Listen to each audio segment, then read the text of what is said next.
brought it over just for you.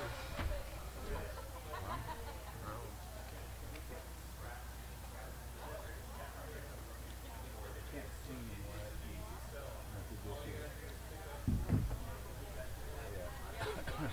So, alright, on the water, you know, on these monitors. Do you have any scratches for this morning? Nothing, no sunburn.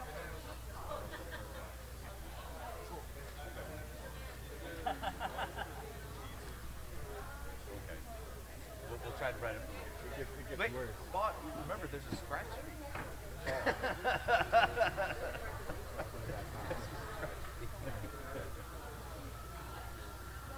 What's up, Matt?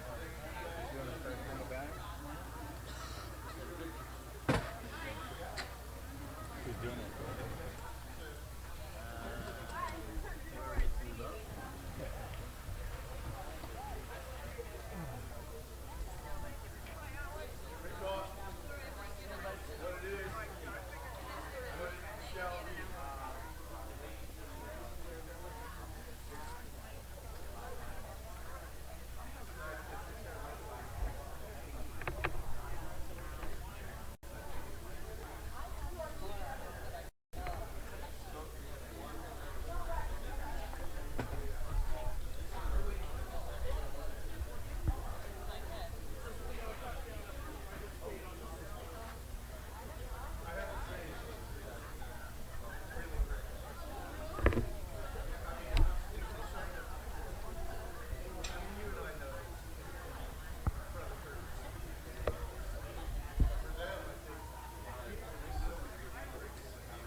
missed that?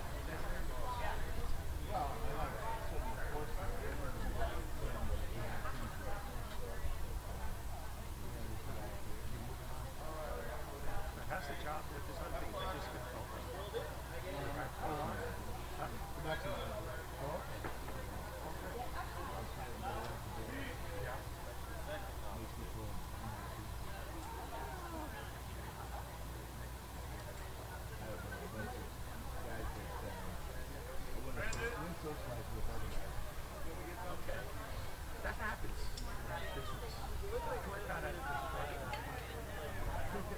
in the law.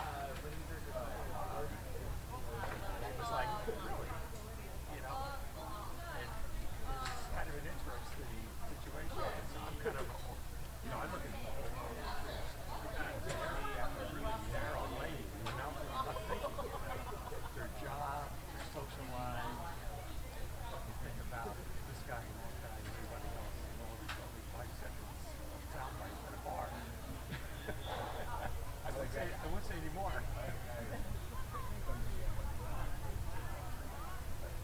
Yeah, but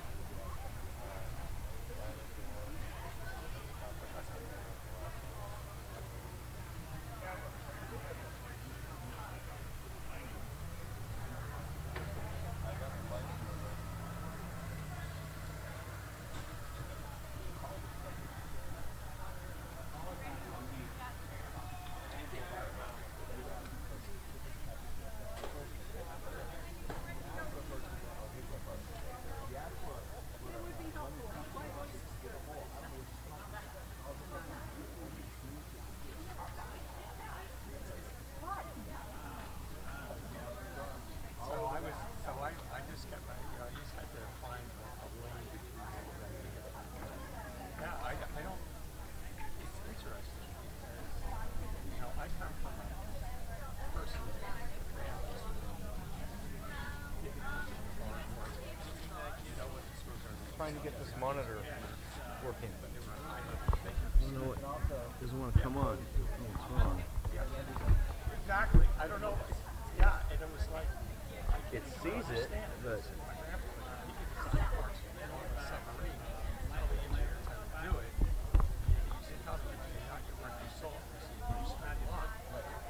so I don't quite understand because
don't even hit detect. It's fine. It doesn't even power on.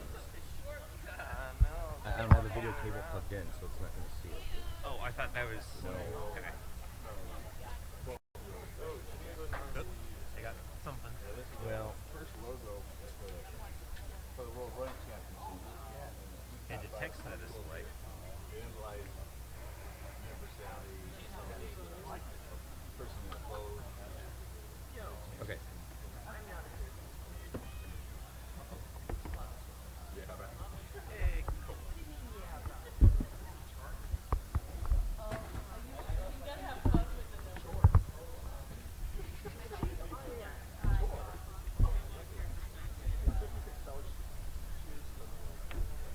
Now Bob has a screen. It's not going to fall forward.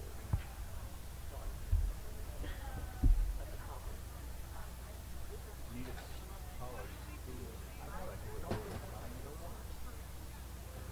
Fix that, Clement. I'm gonna close. Yes.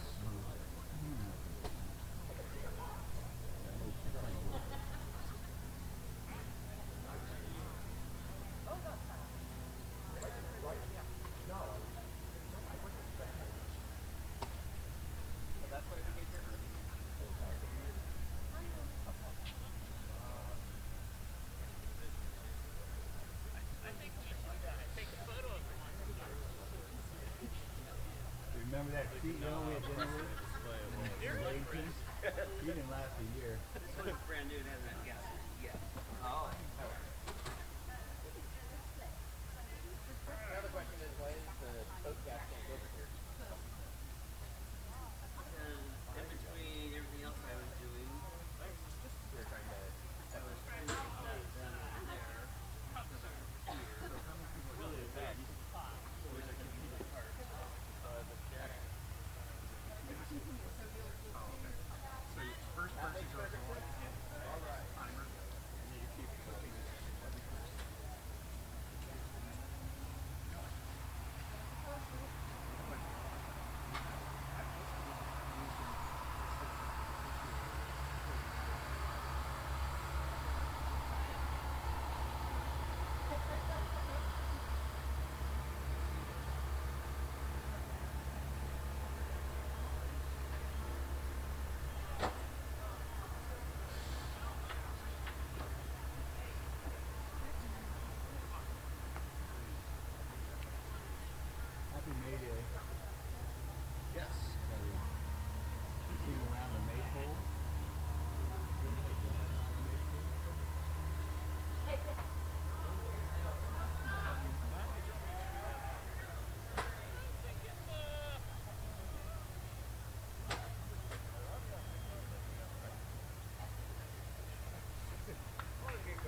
doing it, Sue? I always thought of that. I don't know. Could be we Come on now, I'm gonna watch the fight for the mic. So Charles, I work from home. they did a nice job yesterday. See?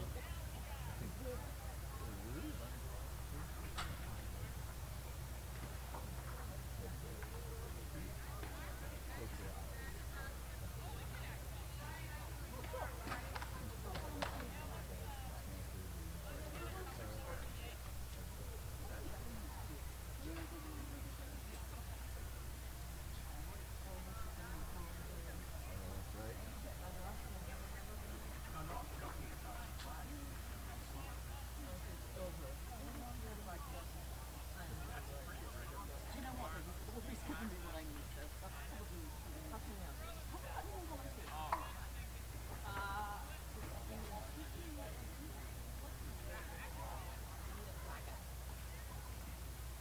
Well, Marcia's doing Marcia's on a board. on awards though. Are they doing it right away? That's a racing team. Can't give the awards before the race. Right. Find the medal. I saw her checked in with you at There she goes. There she is. Just falling in the way.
Test on the venue, test on the venue. Test on the venue. Test on the venue.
I guess it is part of Maine. Okay. There we go.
Good morning.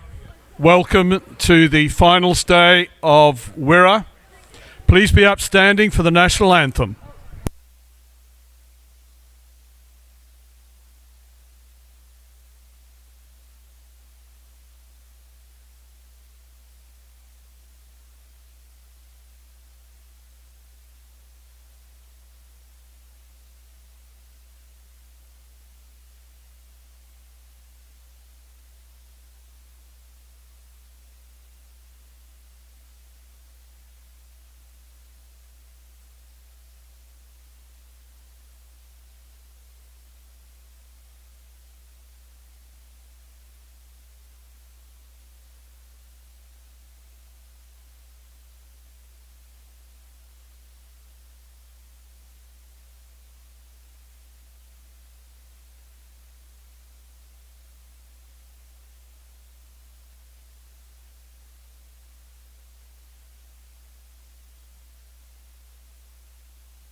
All our races this morning are either petite finals or finals, qualified from the heats yesterday.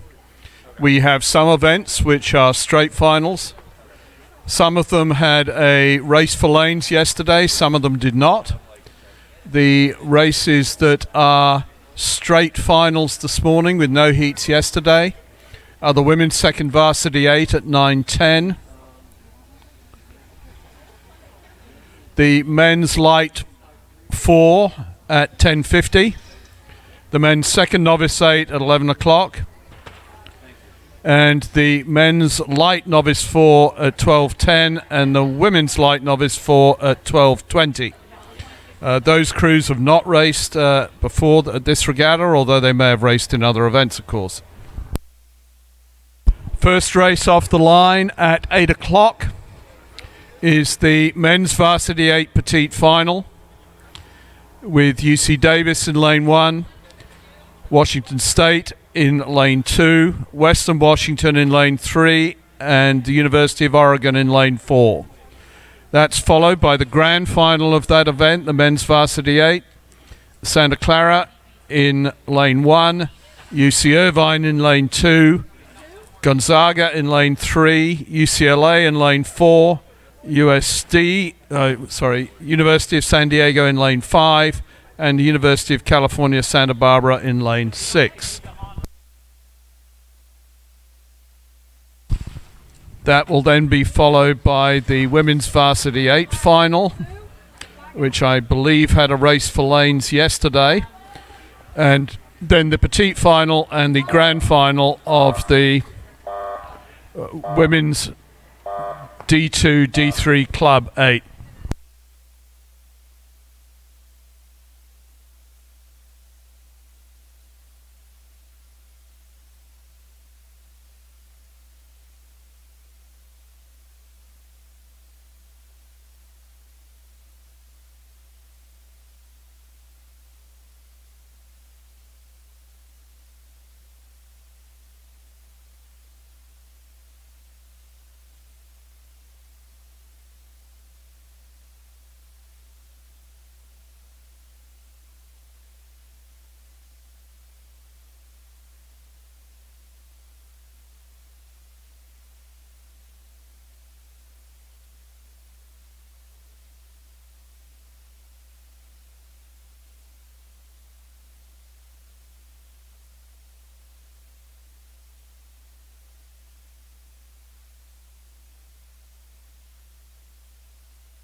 We are 5 minutes away from our first start, the petite final of the men's varsity 8.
We have a start in the men's varsity 8 petite final.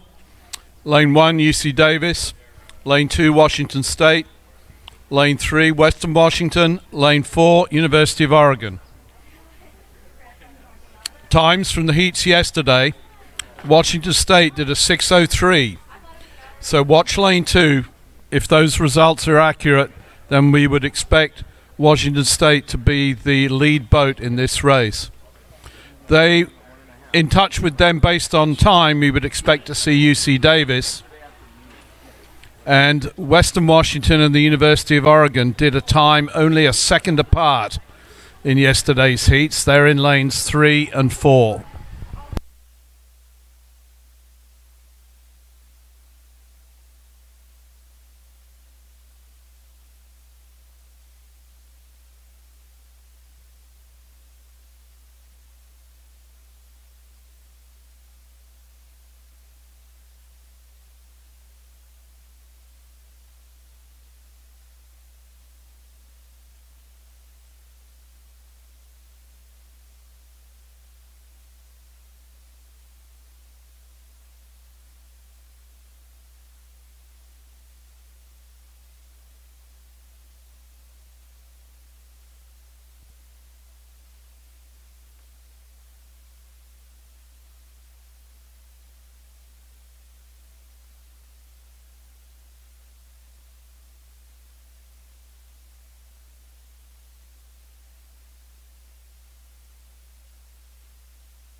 As expected, it's lane 2, Washington State University, that have a lead of a length. They've just broken overlap with the crew in lane 1, UC Davis.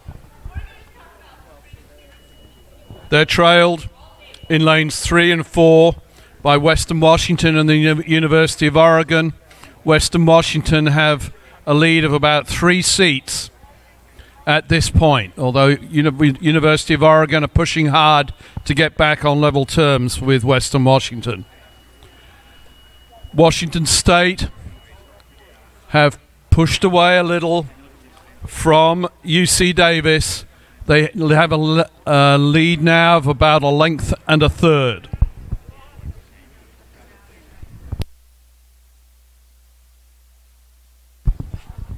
As they come through the 1,000-meter mark,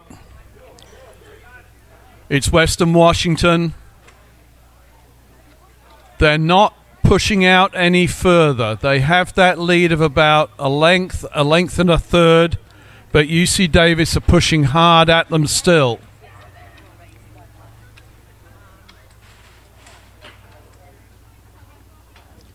Out on the far side in lanes 3 and 4, it's still a very dynamic tussle between Western Washington and the University of Oregon.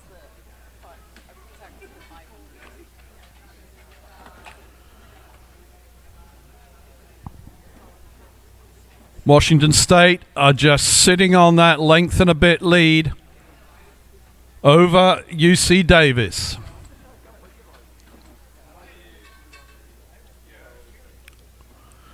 Blade work is good. They're chaining. So a very comfortable row, it looks like, for the Washington State boat.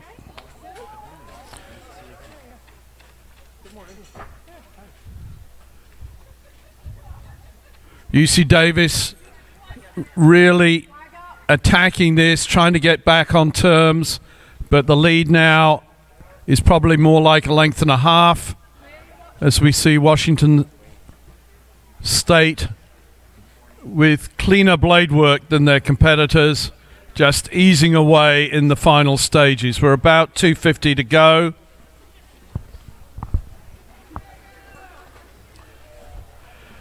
Out on the far side, it looks as though Western Washington are just maintaining that slight lead that they've had over the University of Oregon. But as we come down to the line, Washington State taking it up. UC Davis pushing hard at them as they have done the whole way down the course. as we come to the line, it's Washington State and UC Davis. Terrific tussle on the far side.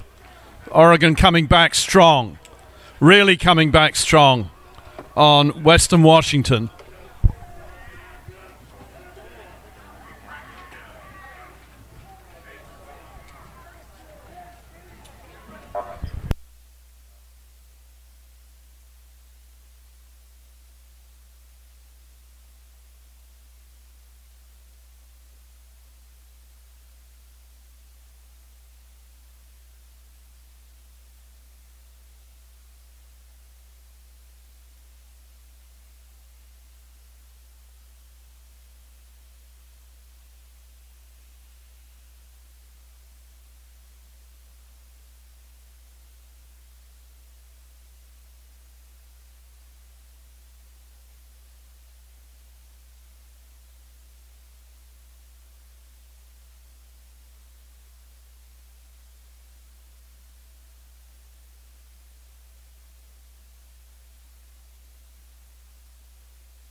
Next race up is the men's varsity 8 grand final. This should be a very, very interesting race. From the times yesterday, Santa Clara and UC Irvine did exactly the same time, 5:58.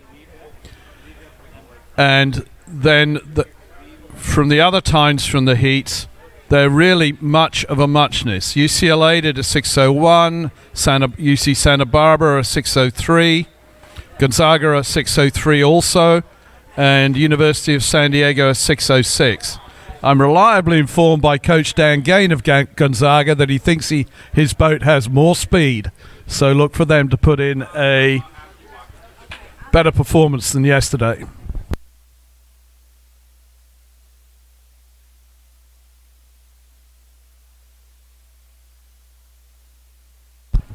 They line up with Santa Clara in lane 1, UC Irvine in lane 2, Gonzaga in lane 3, UCLA in lane 4, University of San Diego in lane 5, and University of California Santa Barbara in lane 6.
We have a start in the men's varsity 8.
As they approach about the 1500 mark or 500 meters into the race, it's very close pegging between lanes 1, 2, and 4. So that's between Santa Clara, UC Irvine, and UCLA. Gonzaga are just down on them by a tad, but not by much. And then over on the far side, it's University of San Diego leading UC Santa Barbara.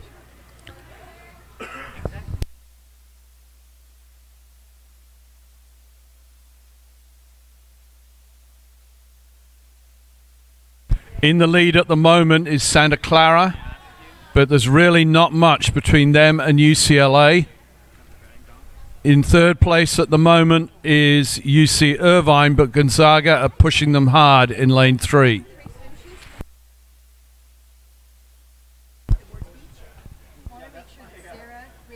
University of San Diego are hanging on to these 4 crews, so this is still a very tight race. There is overlap between Santa Clara, UC Irvine, Gonzaga, and UCLA.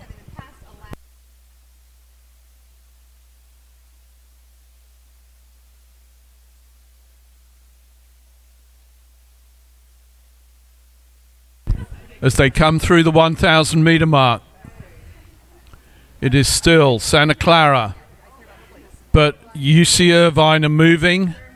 UCLA are hanging on to that move. Gonzaga just falling back just a tad. But Gonzaga being pressed hard by University of San Diego, with UC Santa Barbara still in the mix out in lane 6.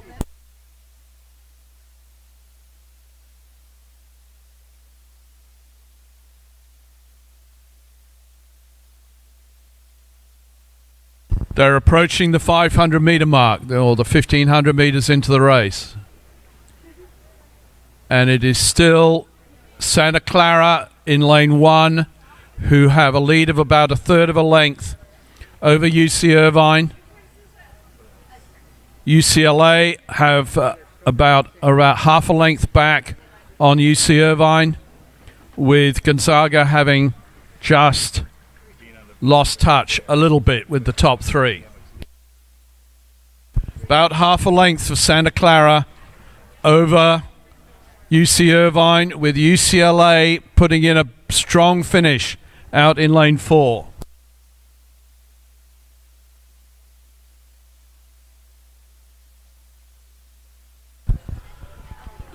As they come down into the last 250 meters, it's Santa Clara. And then it's, I think, too close to call between UCLA and UC Irvine. UCLA have put in a very strong final 500. UC Irvine have taken the rating up, trying to stave off UCLA.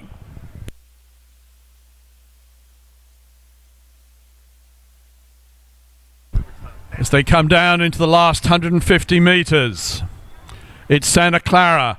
Not a comfortable win by any stretch of the imagination. They've been pushed hard all the way down the course. They managed to get their noses in front, and they're struggling valiantly to keep it there.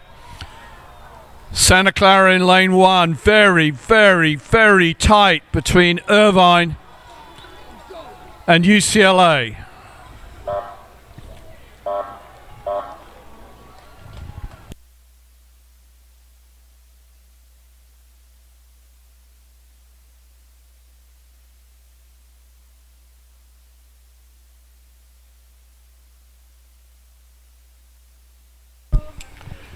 Unofficially, and I stress everything I say is unofficial, Santa Clara, followed by Irvine, followed by UCLA, followed by Gonzaga, University of San Diego, and UC Santa Barbara.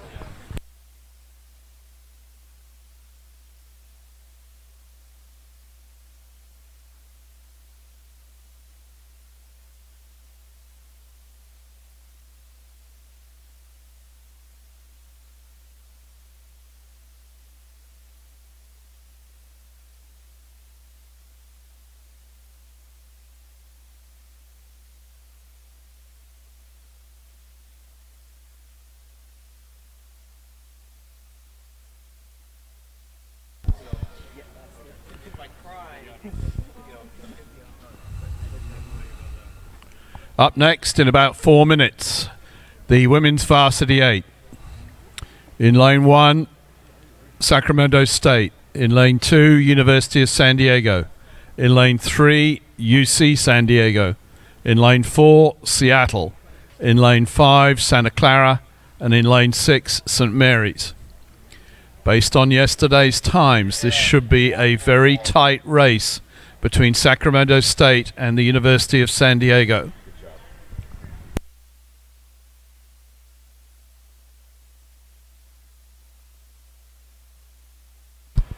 In fact, based on yesterday's times, we can expect this race to be essentially 2 races.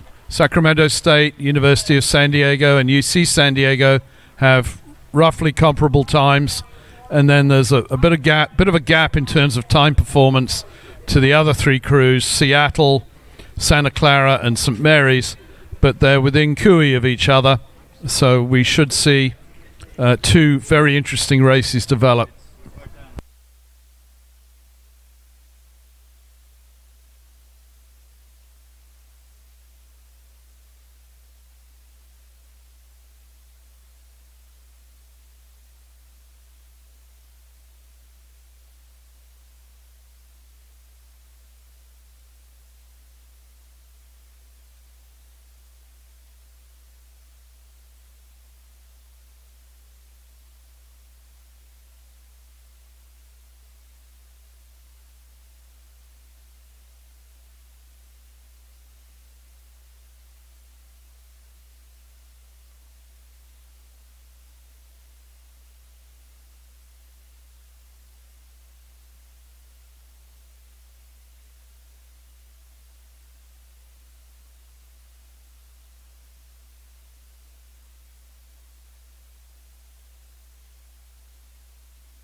And we have a start in the women's varsity 8 final.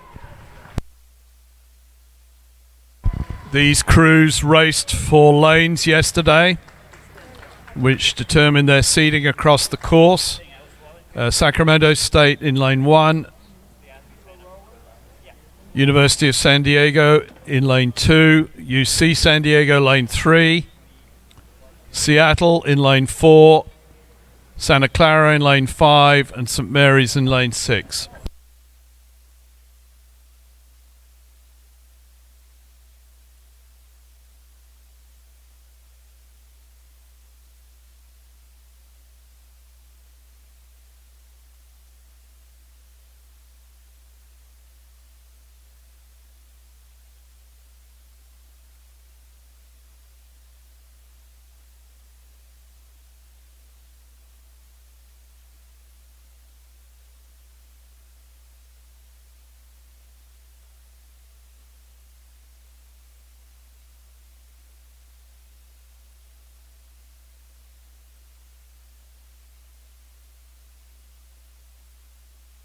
Not that there is any immediate problem, but if crews could not hang around on the finish line, we'd be very grateful if they could move past it.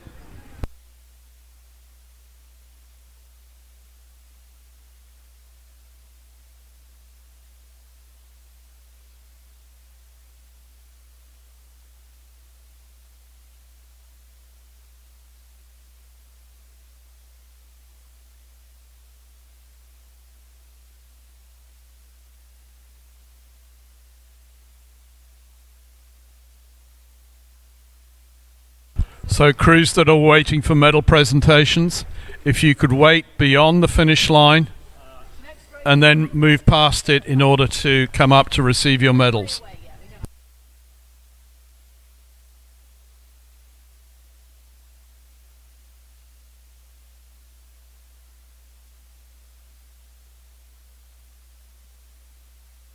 Thank you, UCLA. I appreciate that.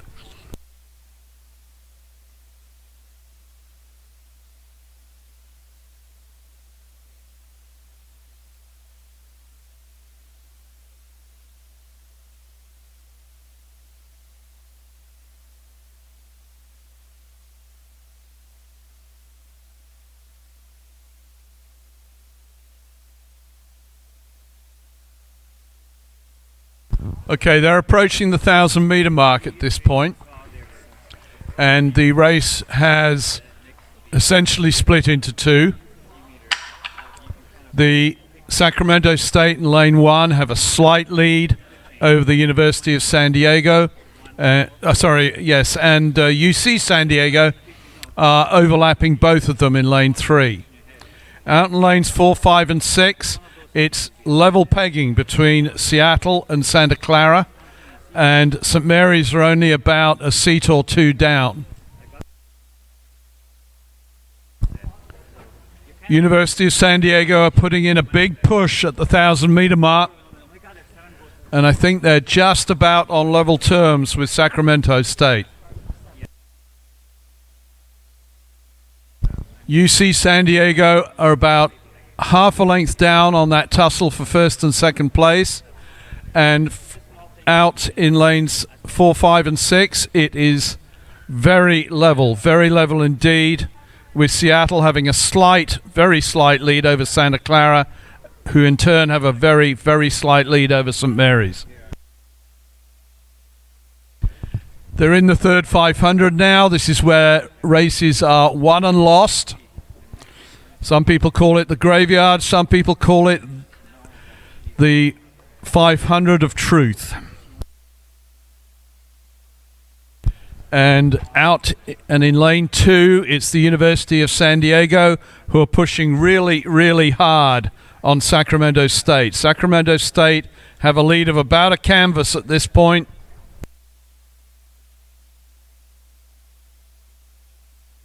But they're not pulling away. The boats are doing very comparable ratings. Sacramento State just pushing out a tad. They've maybe added one more seat at this point as they move away from the 500-meter mark. But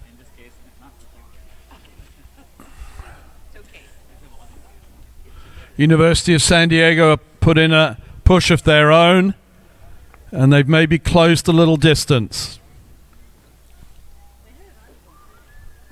UC San Diego have lost touch with the top two, but they're still comfortably ahead of the battle for fourth place.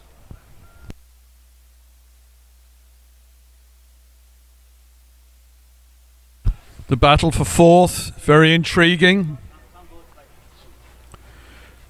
Looks as though UCSB, University of California, Santa Barbara, have eased past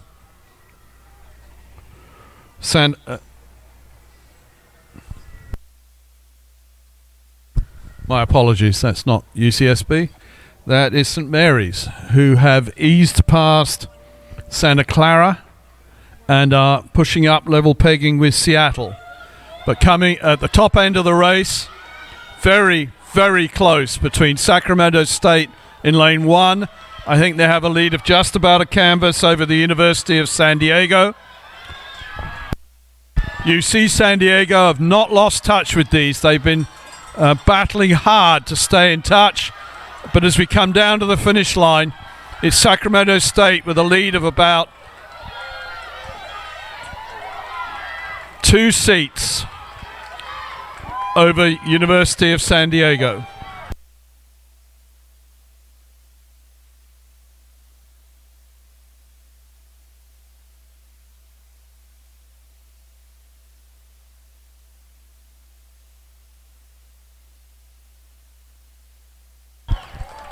And it's Seattle who have maintained a lead over a late push from St. Mary's with Santa Clara.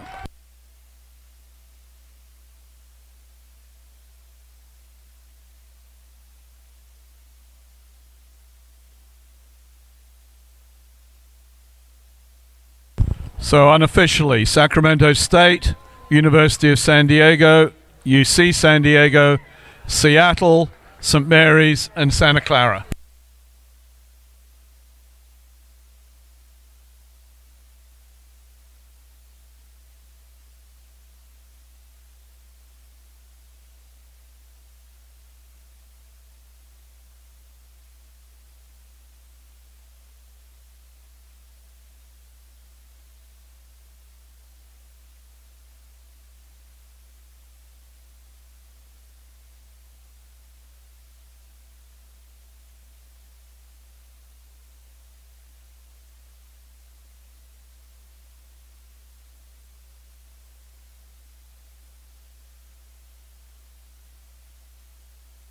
Oh, Brandon. Next race up in about 3 minutes' time is the women's D2, D3, and Club 8 petite final.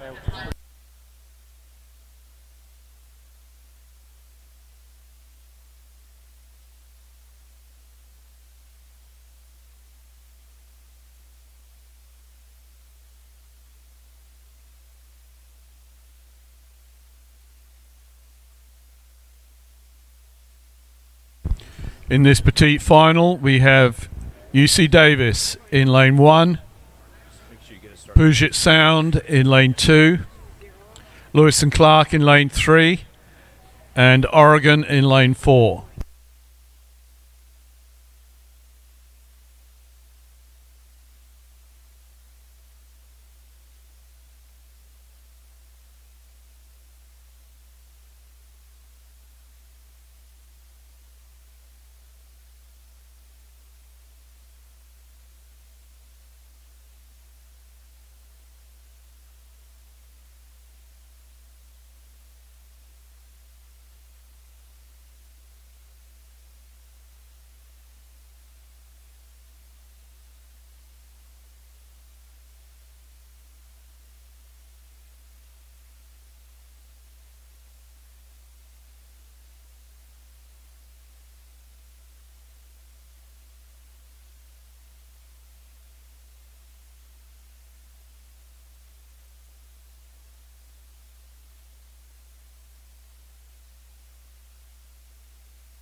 And we have a start in the women's D2, D3, and club grand final. Sorry, petite final.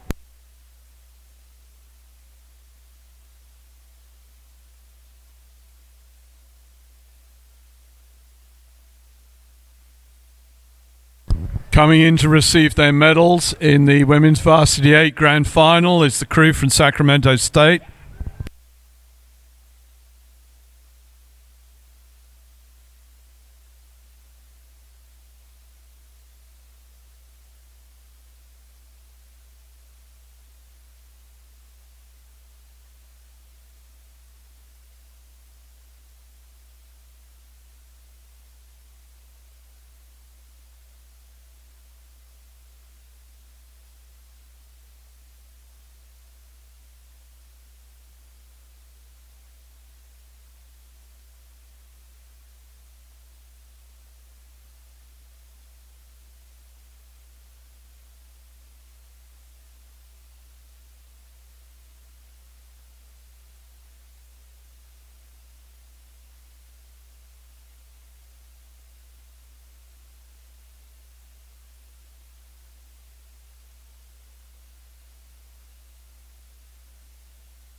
Coming in for their silver medals, University of San Diego.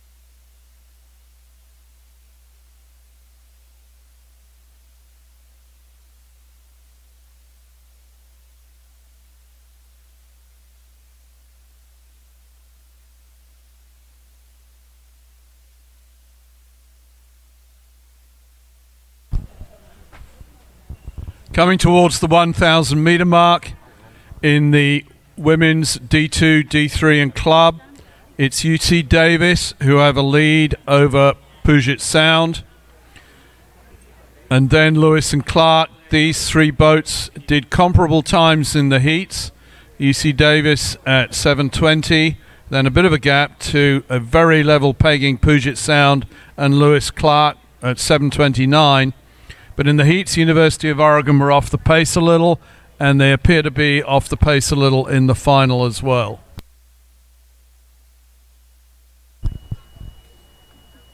UC Davis have a smidgen of clear water over Puget Sound and Lewis and Clark, but Lewis and Clark, and Puget Sound, the difference between them is no more than a couple of seats.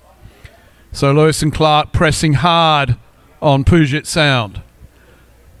And both of those pushing hard to hang on to the coattails of UC Davis.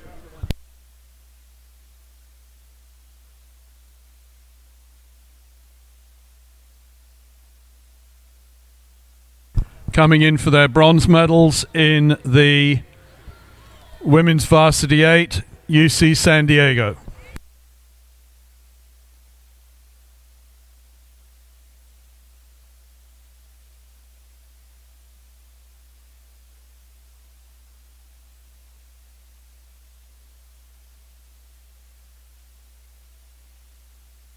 As they approach the 500 meter mark, UC Davis have broken away, but not by much, from Puget Sound and Lewis and Clark. Such is the strength of the tussle between Puget Sound and Lewis and Clark that intense duel is pushing them up onto the lead boat, UC Davis. So UC Davis are not able to really break away in any dominating fashion.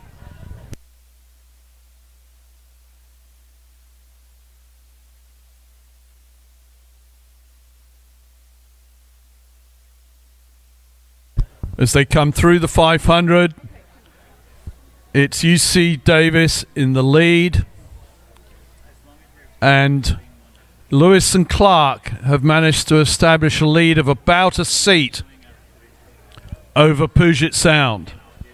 But it's still very tight between those two boats. University of Oregon are still in the race, but trailing a little bit.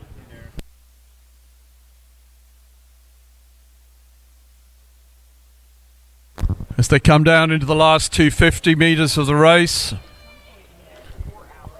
it's UC Davis comfortably, just keeping an eye out for the crews to their left on their starboard side. But at this stage, the real challenge is coming from Lewis and Clark, who have moved away from Puget Sound in the last 500.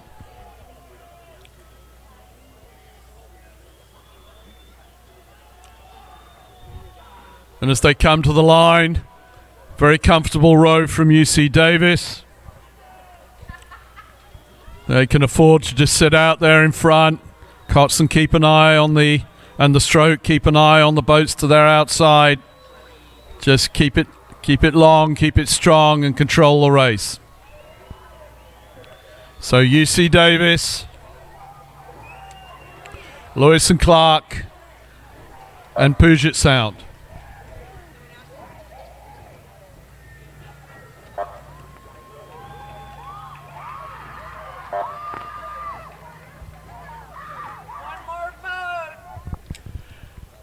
And out on the far side, University of Oregon.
We are 2 minutes away from the start of the women's D2, D3 and club grand final.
We have a start in the women's Division 2, Division 3 and club grand final.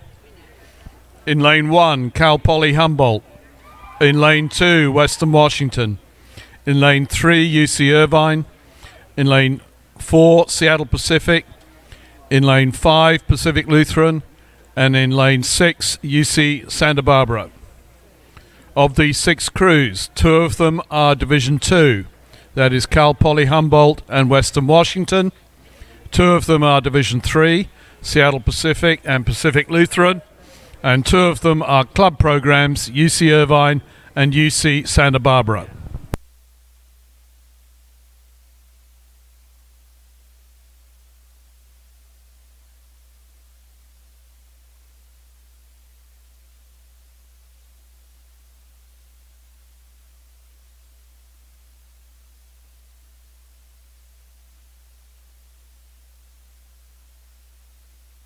Based on the times from yesterday's heats, this should be a very tight race between Western Washington certainly posted the best time at 6:57, but not far behind them were Cal Poly Humboldt and Seattle Pacific, who both posted a 7:03, and then there should be a bit of a gap based on those times to UC Irvine, who did a 7:11 yesterday, Pacific Lutheran, who did a 7:14, and UC Santa Barbara with a 7:16.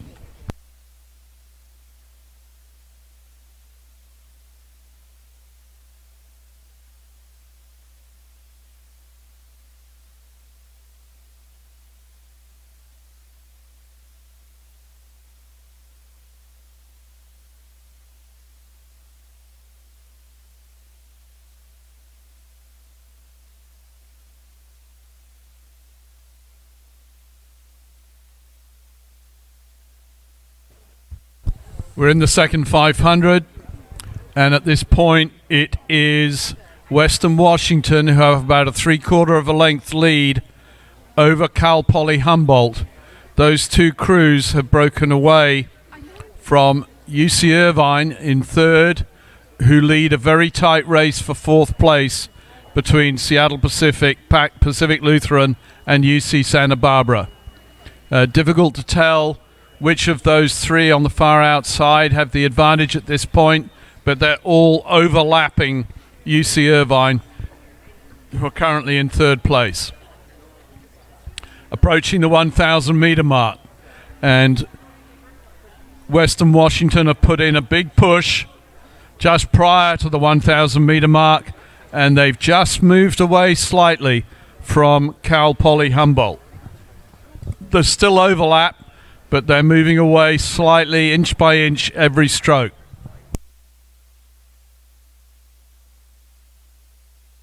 The race for fourth place between Seattle Pacific, Pacific Lutheran, and UC Santa Barbara is so tight and so strong that they're pushing up on the UC Irvine crew in lane 3. In fact, the crew from Seattle Pacific have drawn level with UC Irvine, and they're taking Pacific Lutheran and UC Santa Barbara with them. So very tight for that third place.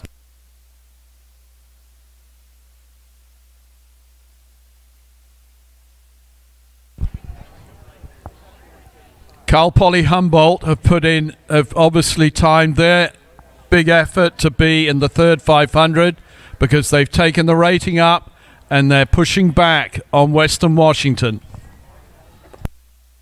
Very important race for these two crews because based on the results of this race head to head, their NCAA Division II rankings will be determined.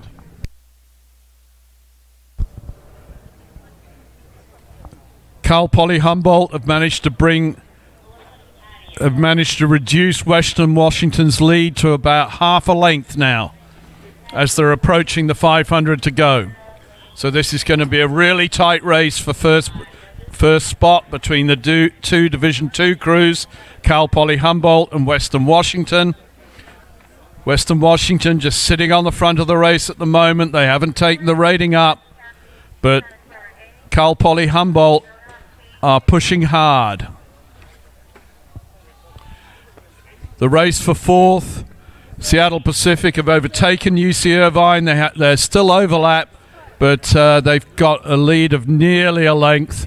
And out on the far side, the race for fifth and sixth is very tight between Pacific Lutheran and UC Santa Barbara. Pacific Lutheran just have a small advantage at this point. So we've really broken this race down into three races. Up front, it is Cal Poly Humboldt and Western Washington, the two Division II crews. And Western Washington have taken the rating up. They're pushing away slightly. They're maintaining their lead. Cal Poly Humboldt still have overlap.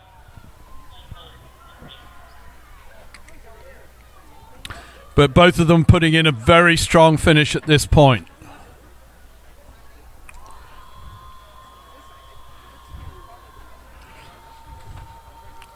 Western Washington in lane 2, Cal Poly Humboldt in lane 1.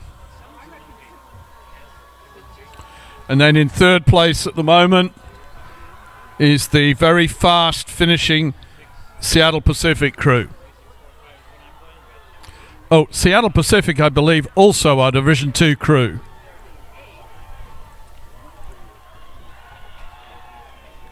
So as they approach the line, Western Washington just eased out a few more inches, lead of about a length, over Cal Poly Humboldt.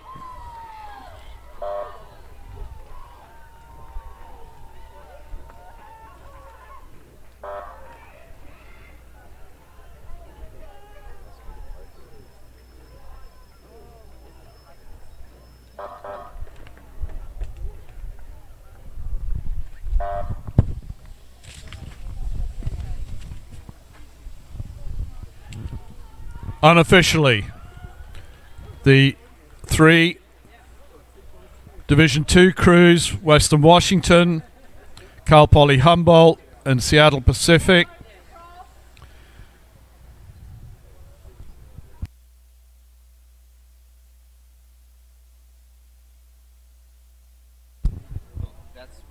then UC Irvine, UC Santa Barbara, and Pacific Lutheran.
We have a start in the men's second varsity 8. Lane 1, Gonzaga. Lane 2, Santa Clara. Lane 3, University of San Diego. Lane 4, Santa Clara B. Lane 5, UC Davis. So in this race, we have 2 crews from the University of Santa Clara, Lane 2 and Lane 4. They're A crew in 2, they're B crew in 4. Gonzaga in 1, San Diego in 3, and UC Davis in 5.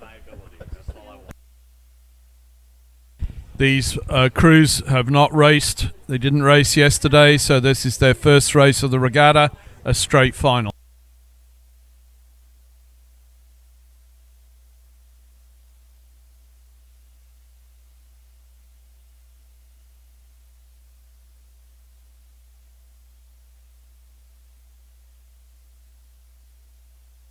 Coming in to receive their medals is the crew from Western Washington in the women's D2, D3 and club championship.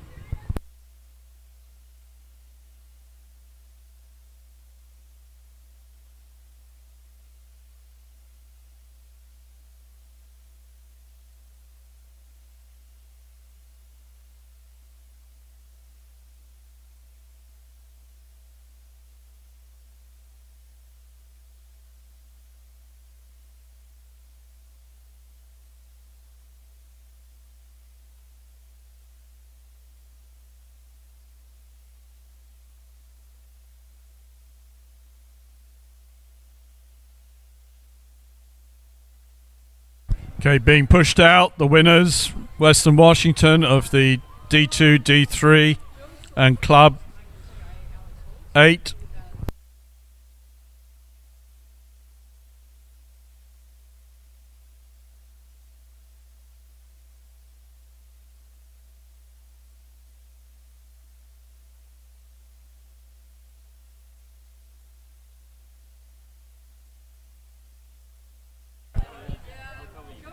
Okay, sorry to have to ask again, but if crews could not stop on the finish line, potentially interferes with the finish link system. So either back it down or move past the finish line, please.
As they move past the 1,000 meter mark, it appears that it is Santa Clara A who have a lead over Gonzaga.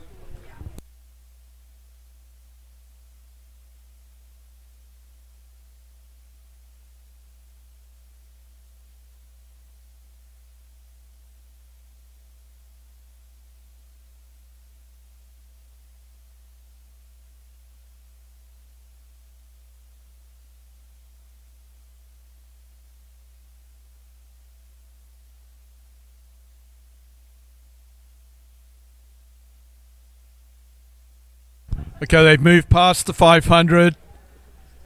They're closing in on the 250 to go, and it is the crew from Santa Clara who have a lead of about less than that, third of a length, if anything, over Gonzaga in lane 1. Then it's a tight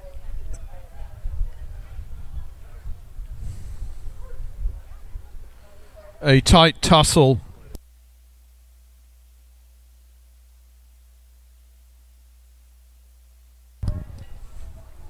And then it's a tight tussle between the University of San Diego and Santa Clara for third spot at this point.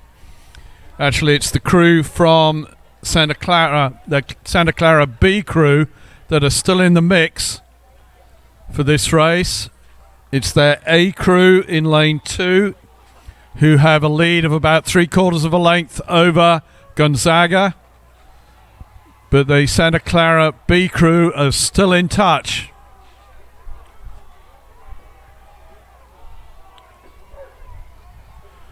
So as they come to the line, it's Santa Clara, Gonzaga, Santa Clara B.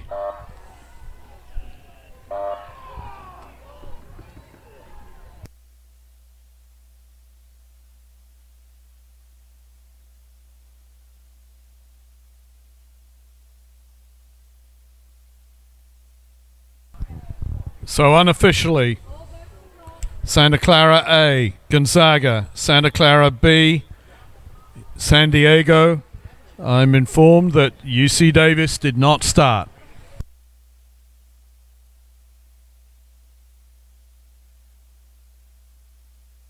That was the final of the men's second varsity 8.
We have the women's second varsity 8, which has started.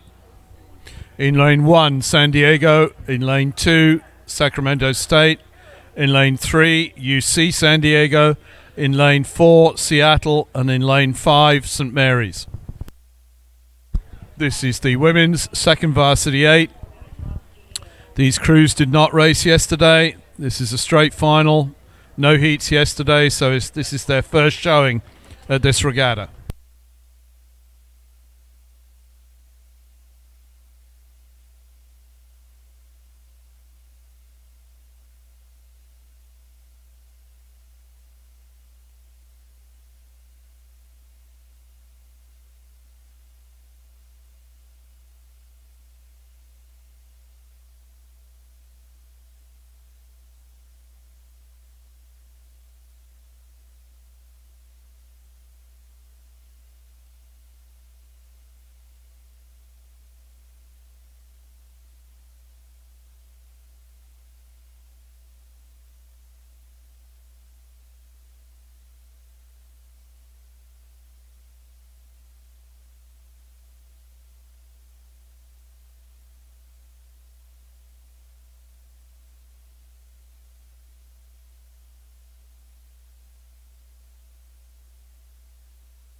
Okay, approaching the 1,000 meter mark, and it's the crew from the University of San Diego who have established the lead at this point.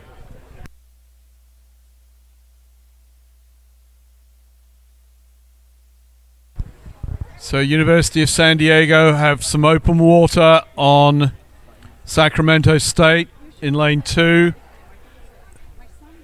UC San Diego are overlapping Sacramento State. Those three crews have broken away from Seattle and St. Mary's. And it is Seattle who have a lead of about 3/4 of a length over St. Mary's for 4th place. In echelon across the course as they move past the 1,000. It is University of San Diego who have a couple of feet of clear water over Sacramento State, with UC San Diego still overlapping Sacramento State.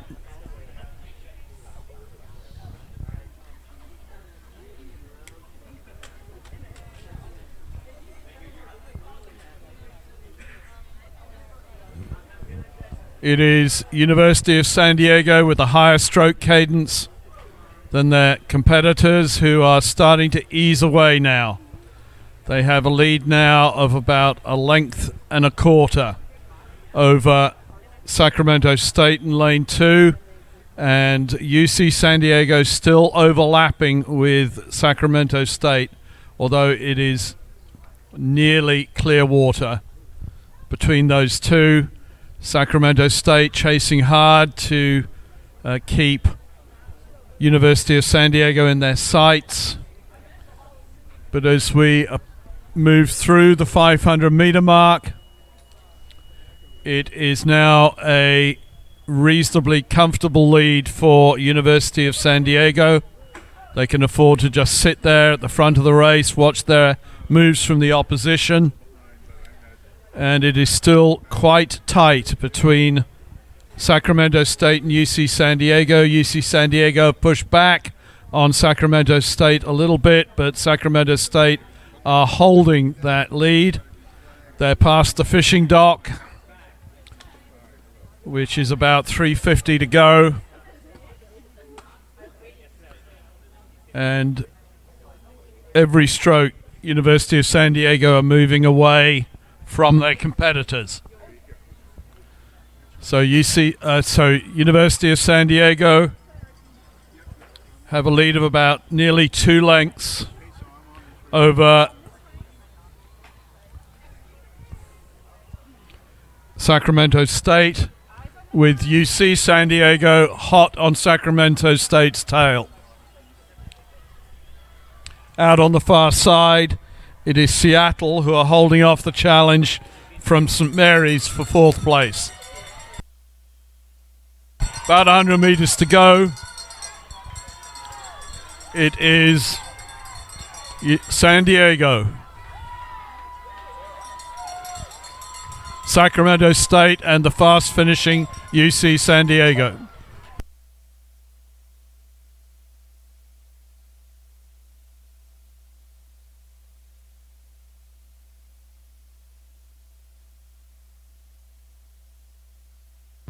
Over on the far side, Seattle University still holding off St. Mary's.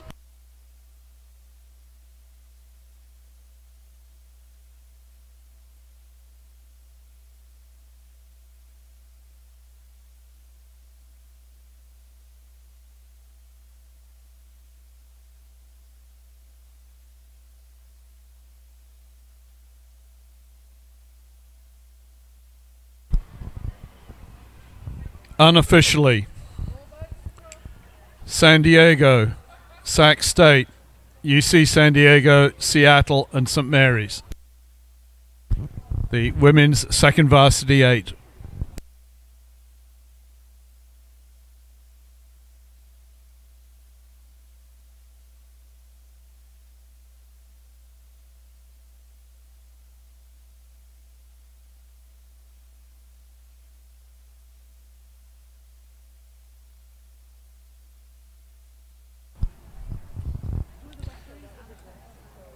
Next up at 9:10 is the women's second varsity 8, or is the women's second varsity D2, D3 and club. This is being contested by Seattle Pacific, who are Division 2, Pacific Lutheran, who are Division 3, and Lewis and Clark, who are Division 3. The second varsity 8 of the D2, D3 and club at 9:10. These crews also will be racing for the first time at this regatta. They did not race yesterday.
on the race course at the moment, we have the women's D2, D3 second varsity.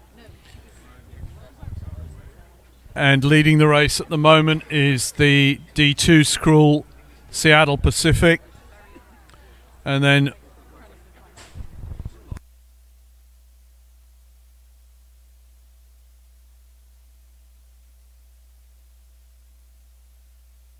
it's very tight for second place between the two Division 3 schools, Pacific Lutheran and Lewis and Clark.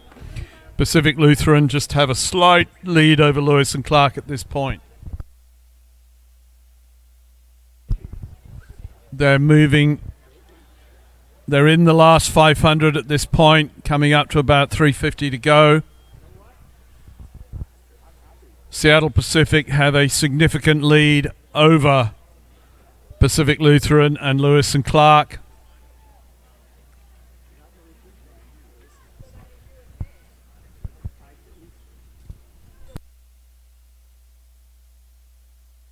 With about 250 to go, Seattle Pacific have a lead of several lengths over Pacific Lutheran and Lewis and Clark. Pacific Lutheran are easing out feet by feet over the crew from Lewis and Clark.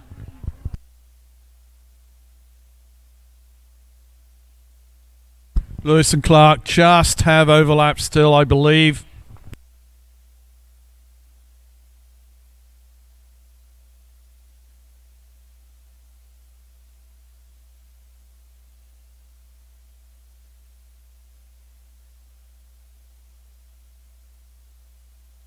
Coming down to the line, comfortable win for Seattle Pacific, the Division 2 school, and then the two Division 3 rivals still duking it out for second place. Pacific Lutheran in lane 2 and Lewis and Clark in lane 3.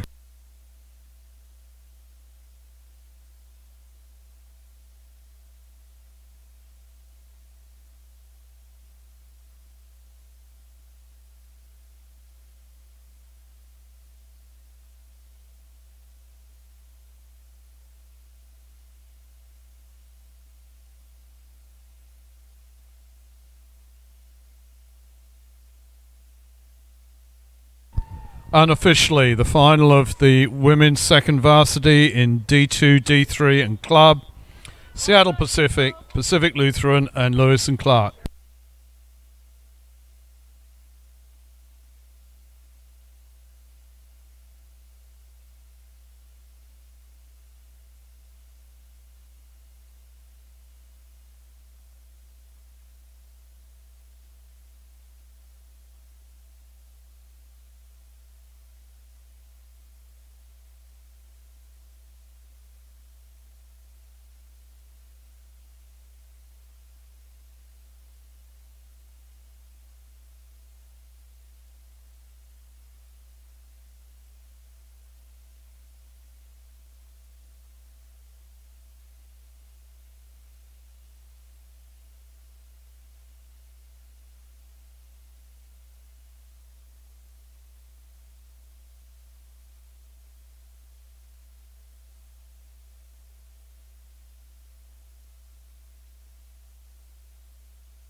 Next race up in about a minute is the petite final of the men's novice 8. Lane 1, UC Irvine. Lane 2, Western Washington. Lane 3, UC Santa Barbara.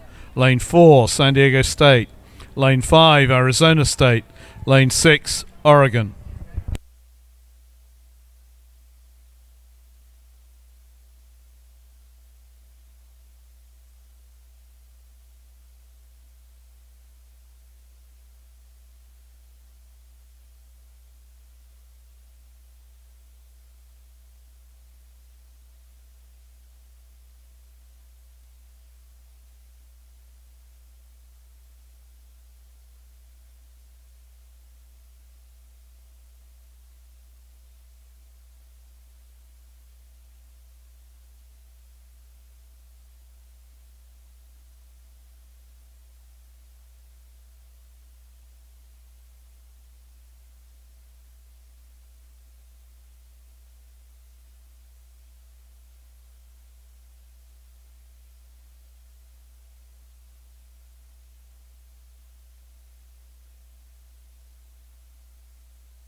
We have a start in the men's novice 8 petite final.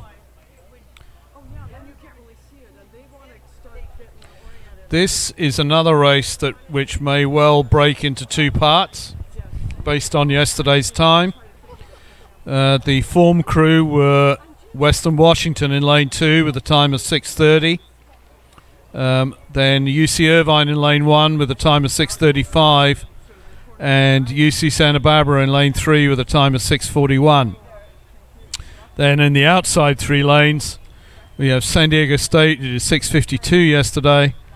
Oregon in lane 6, who did a 6:55, and Arizona State, who did a 6:57.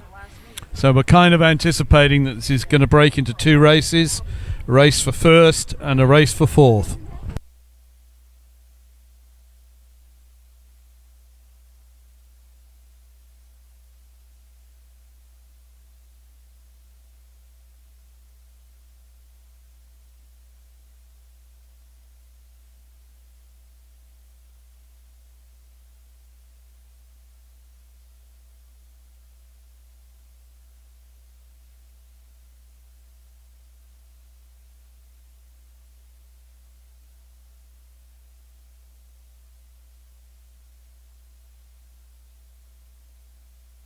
And indeed, as they approach the 1,000-meter mark, that is in fact what has happened. At the moment, it's the crew from Western Washington who have a lead of about 3 seats over UC Santa Barbara, who have a lead of about a canvas over UC Irvine.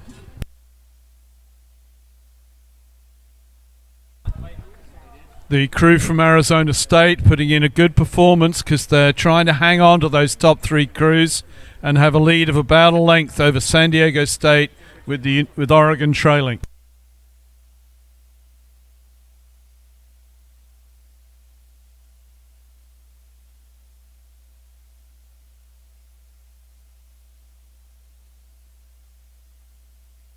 So Western Washington have a lead of about 3/4 of a length over, at this stage, UC Irvine, who have just snuck their nose in front of UC Santa Barbara, but both of them overlapping Western Washington.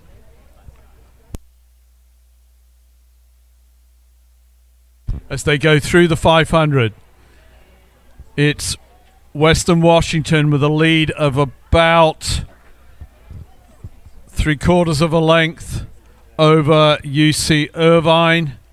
UC Irvine have got past UC Santa Barbara. UC Irvine have taken their rating up. UC Santa Barbara have not.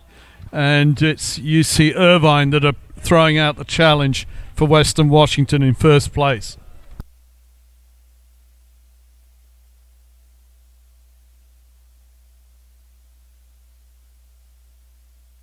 So Western Washington in lane 2 as we look at the course now.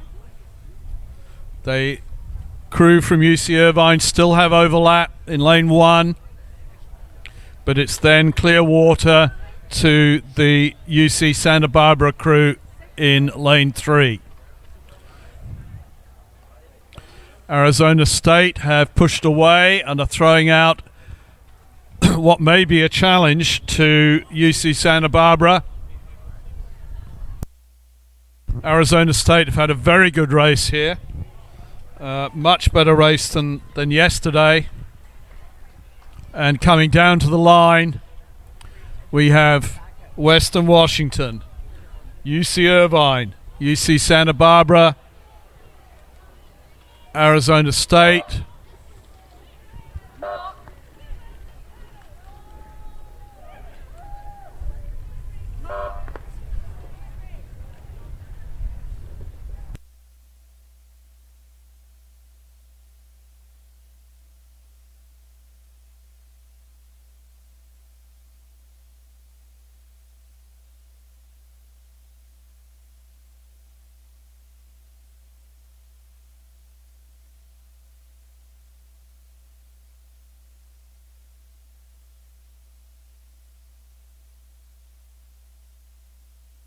unofficially, Western Washington, UC Irvine, UC Santa Barbara, Arizona State, San Diego State, and Oregon.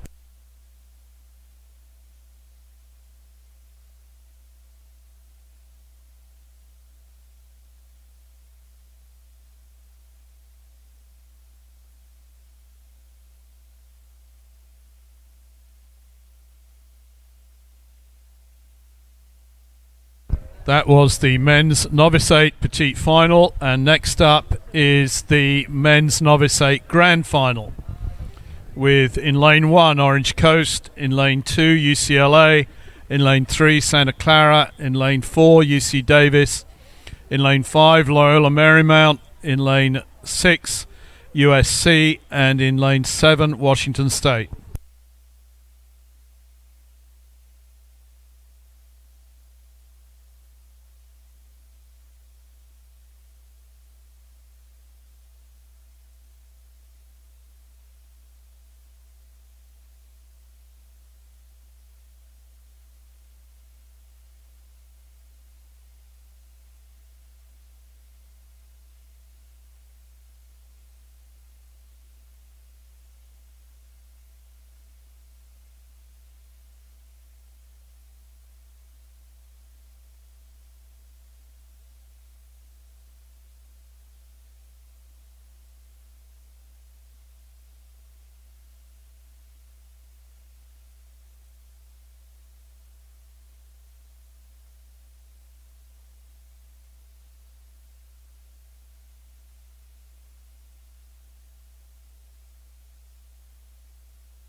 And we have a start in the men's novice 8 grand final.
Again, the men's novice 8 final. It's orange. It's in almost in echelon across the course at the moment. But as they come through the 1,000-meter mark, it's Orange Coast, who have a lead over UCLA, who have a lead over UC Davis, followed by Santa Clara, then Loyola Marymount, USC, and Washington State.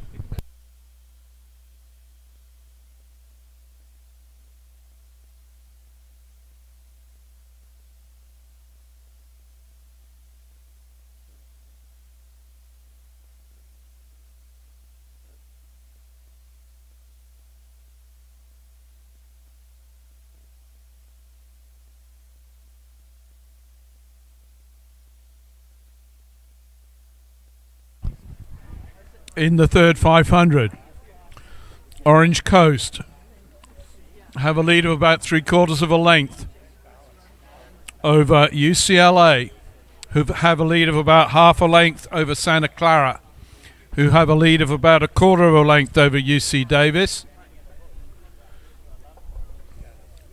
Loyola Marymount half a length back, and then your Loyola Marymount have a lead of about half a length over Washington State, with Southern California half a length behind Washington State.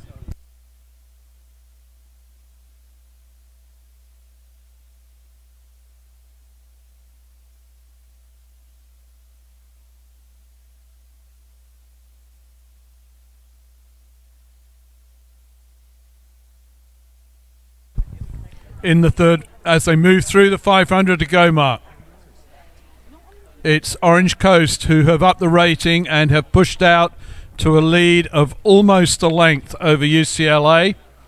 UCLA maintaining that half-length lead over Santa Clara, who are maintaining the half-length lead over UC Davis.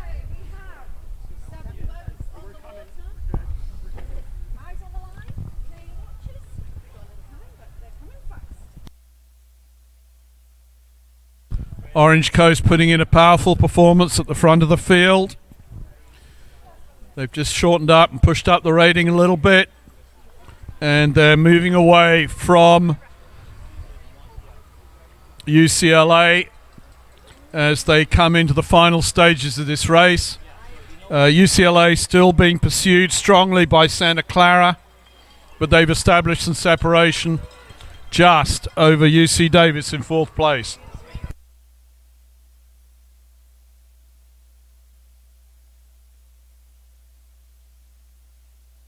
Coming to the line, it's Orange Coast, UCLA, Santa Clara, UC Davis.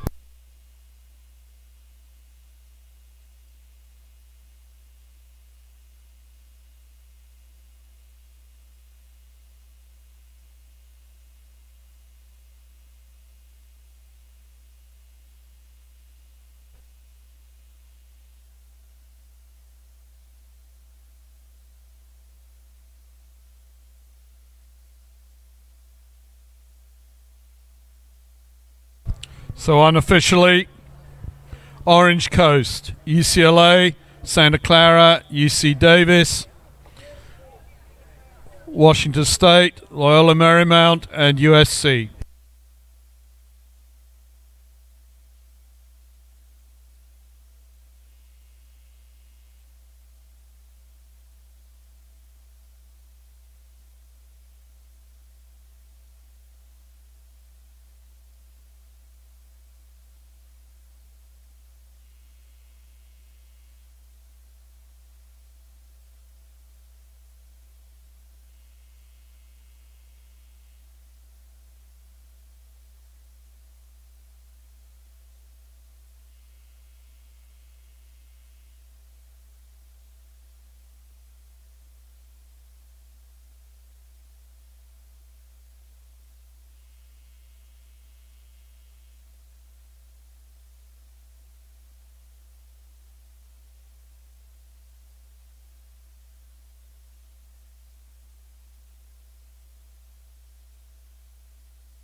Next up, in about 3 minutes' time, the women's novice 8 petite final. Lane 1, UC Davis. Lane 2, Oregon. Lane 3, UC Irvine. Lane 4, Pacific University Forest Grove.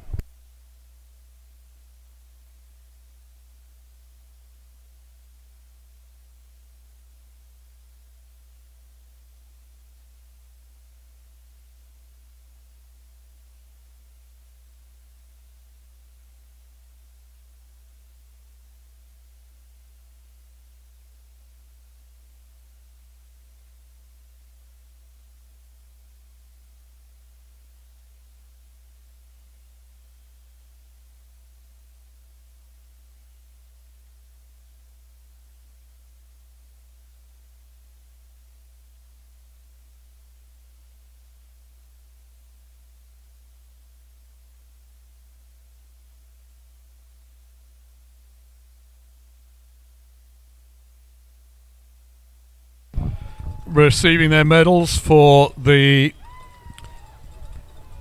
men's novice 8 grand final, Orange Coast.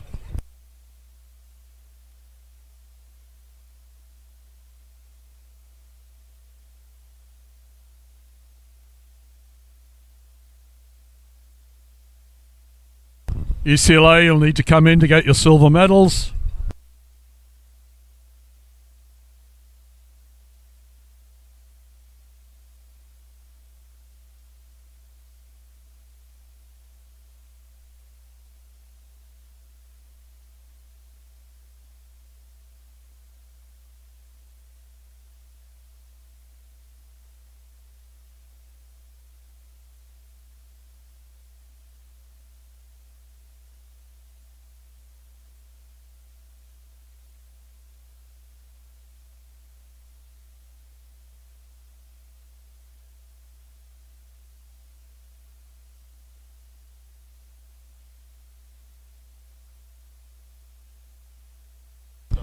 And we have a start in the women's novice 8 petite final.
Apologies for the break in commentary, but as we come down to the line in the petite final of the women's novice 8, it is the crew from UC Davis who have a comfortable lead over UC Irvine, with the University of Oregon back in third place, and then Pacific University Forest Grove.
So unofficially in the petite final of the women's novice 8, UC Davis over UC Irvine, with Oregon and Pacific University Forest Grove.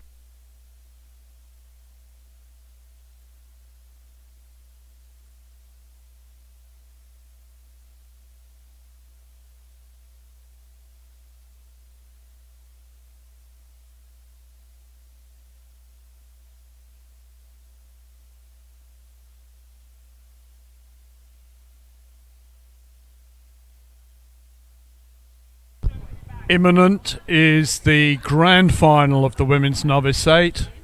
Lane 1, San Diego. Lane 2, Orange Coast. Lane 3, Santa Clara. Lane 4, Arizona State. Lane 5, Santa Barbara A. Sorry, UC Santa Barbara A. And in lane 6, UC Santa Barbara B. That's your field for the women's novice 8 grand final, which start is imminent.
On the course at the moment, the Women's Novice 8 Grand Final.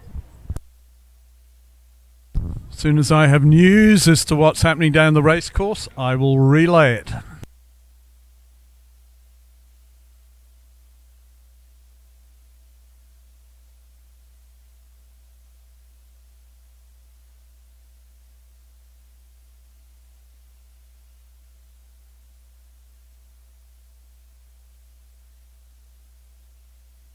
And they're approaching the 1,000-meter mark.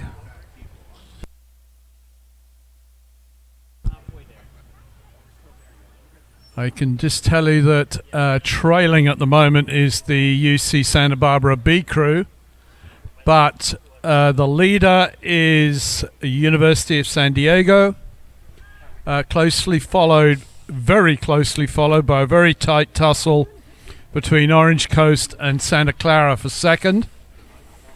Then Arizona State are hanging on to those two crews in fourth at this point. Slight gap back to Arizona State.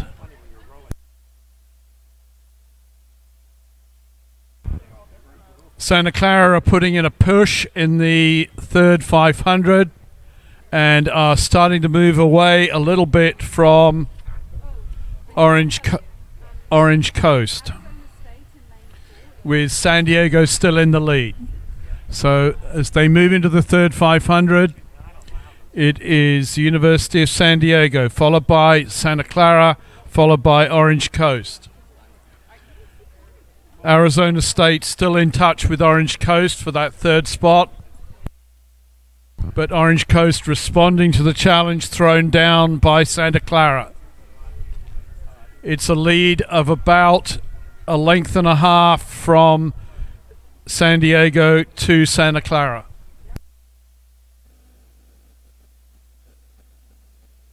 This is the final of the Women's Novice 8.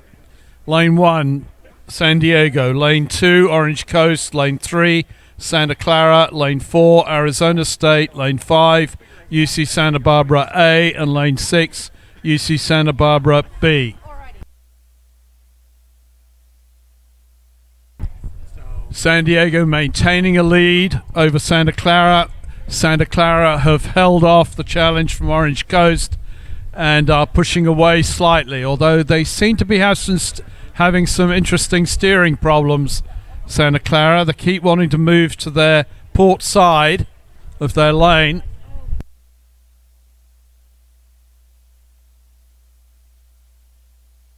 Orange Coast still hanging on to Santa Clara, challenging for second position.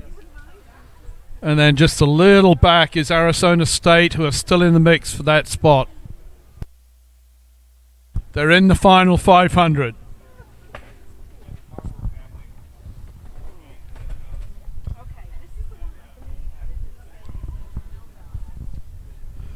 And it is the San Diego comfortably in the lead. Santa Clara hanging on to that second spot. Challenged by Orange Coast. With Arizona State still throwing in a challenge out in lane 4. UC Santa Barbara A in lane 5 have a comfortable lead over their compatriots UC Santa Barbara B in lane 6. As they approach the last 150 meters, it is the University of San Diego with a commanding lead. Santa Clara still holding off a fast finishing Orange Coast crew. Orange Coast throwing down the challenge now.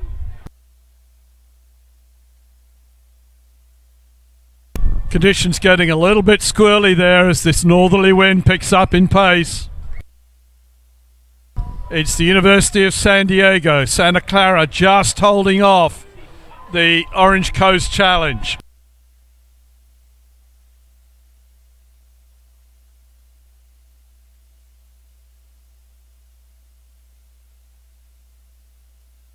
Very tight between Santa Clara and Orange Coast.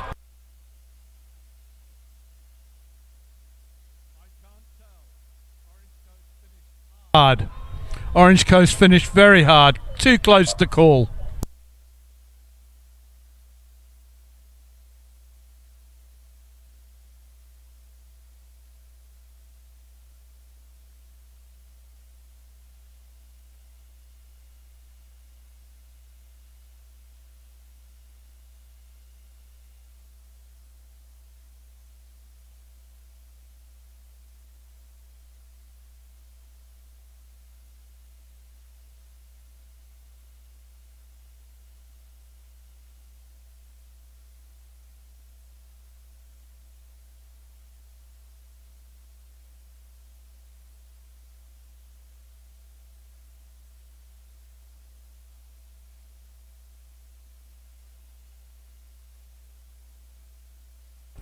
Okay, women's novice 8 grand final. Clear winner, San Diego, but too close to call between Orange Coast and Santa Clara. We await the result of the photo finish.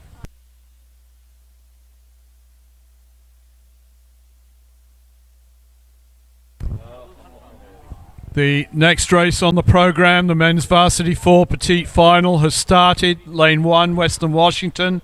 Lane 2, Arizona State. Lane 3, Loyola Marymount. Lane 4, Chico State. Lane 5, Lewis and Clark. Lane 6, San Diego State. And Lane 7, Sacramento State.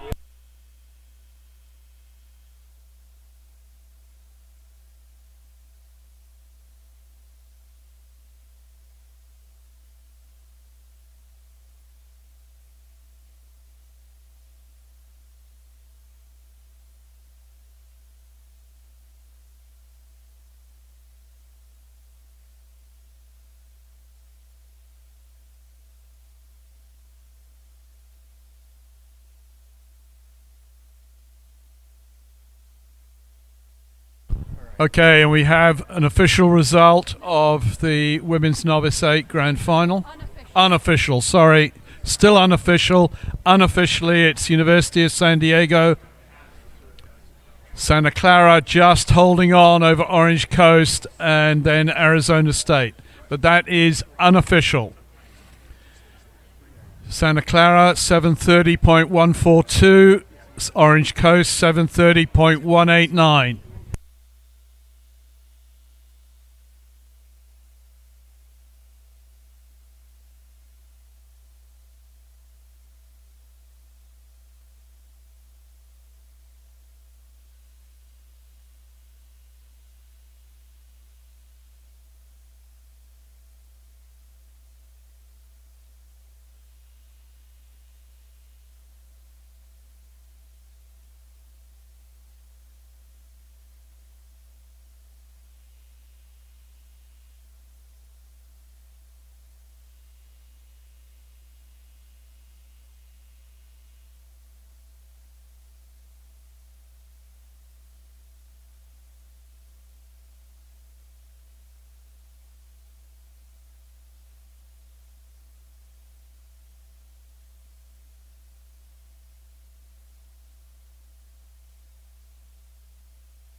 Okay, approaching the 1,000 meter mark in the men's varsity 4 petite final.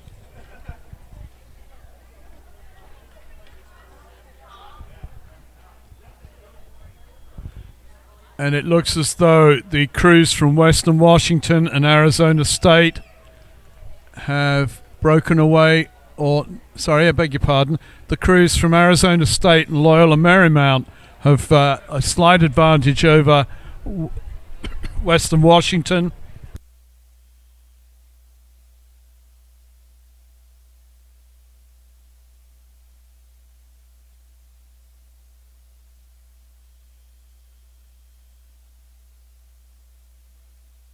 Definitely a race that's split into two. The leading boat at the moment is Arizona State, followed by Loyola Marymount, followed by Western Washington.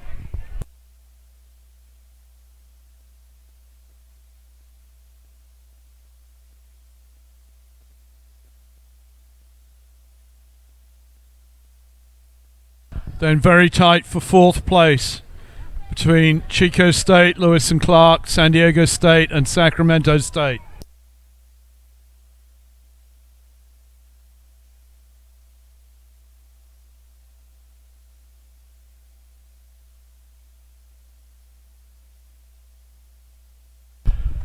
Coming through the 500 meter mark, and the crew from Arizona State has broken away from Loyola Marymount and Western Washington, but Western Washington are putting in a big challenge to Loyola Marymount. They were down on them, and they're now moving up level.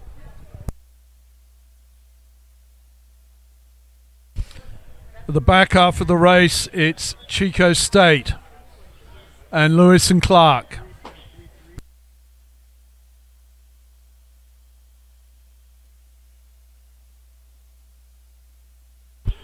Western Washington have eased past Loyola Marymount into second place, but it's still Arizona State that are controlling the race from the front.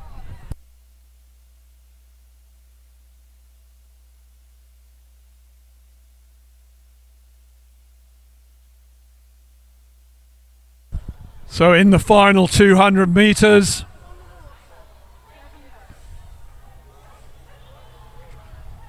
it's Arizona State from Western Washington, from Loyola Marymount. Then very tight for fourth place between Chico State, Lewis and Clark, and San Diego State, with Sacramento State trailing.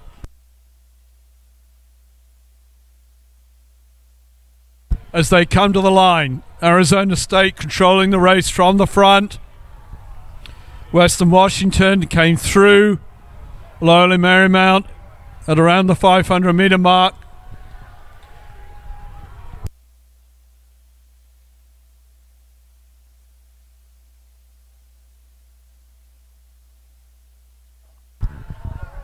And then we're looking at the race for fourth place now, very tight between Lewis and Clark and Chico State.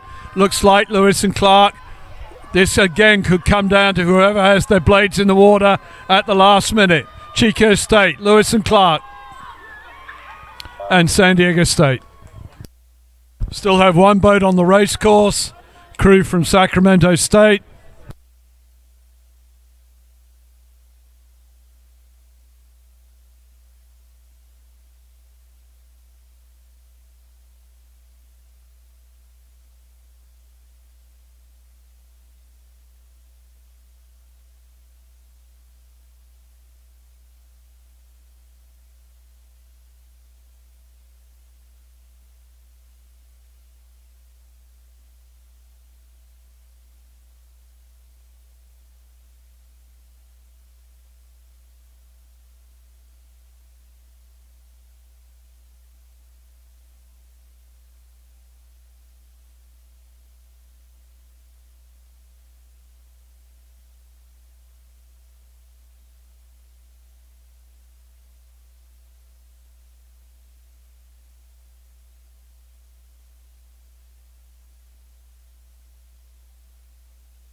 And we have a start in the men's varsity 4.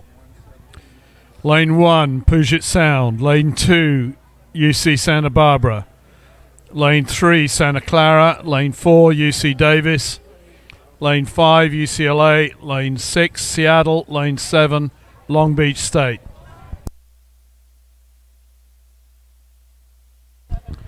Form crews out of the heats. UC Santa Barbara, who did a 6:55, and Puget Sound, who did a 6:59. The other crews in the race vary between 7 minutes dead and 7:07.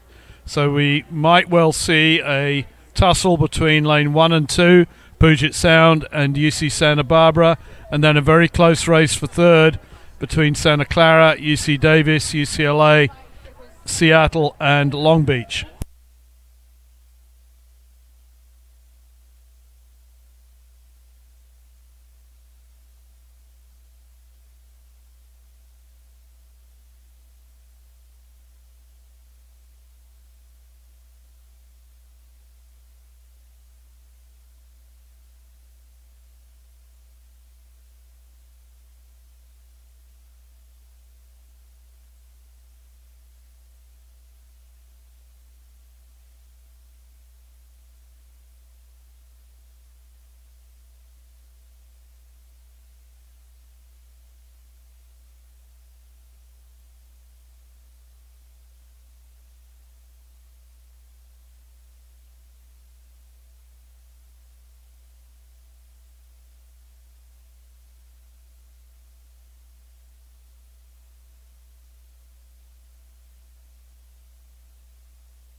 As they come through the 1,000-meter mark, the crew from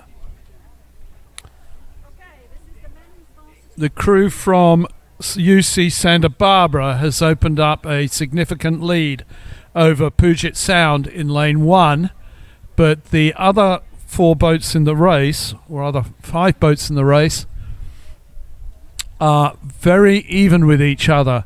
In third place at the moment is UC Davis, who have a slight advantage over Santa Clara, with UCLA and Seattle really level pegging with Santa Clara. In fact, UCLA just seem to have snuck into the lead over Santa Clara and are challenging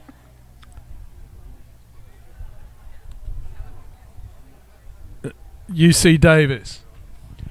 But out in front, in the third 500, UC Santa Barbara have pressed the accelerator and are moving away by feet every stroke over Puget Sound. Puget Sound seem unable to respond at this point and are now being challenged by UC Davis, who are in turn still being challenged by UCLA, Santa Clara, and Seattle.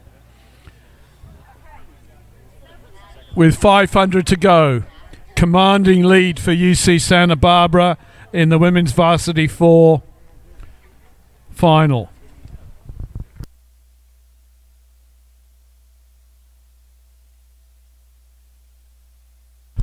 But it is very, very close for second place.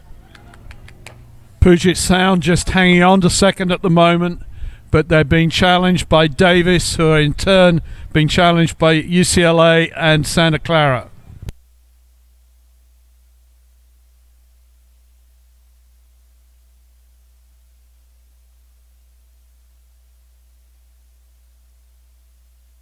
This is the men's varsity 4 grand final. UC Santa Barbara, a commanding lead, but exceedingly tight for second place. It looks as though UC Davis have just crept into second place at the moment, but they're being challenged very strongly by UCLA. Very difficult to tell as the parallax view unwinds, but as they come down to the line, it's UC Santa Barbara being challenged by UC Davis, being challenged by UCLA, with Puget Sound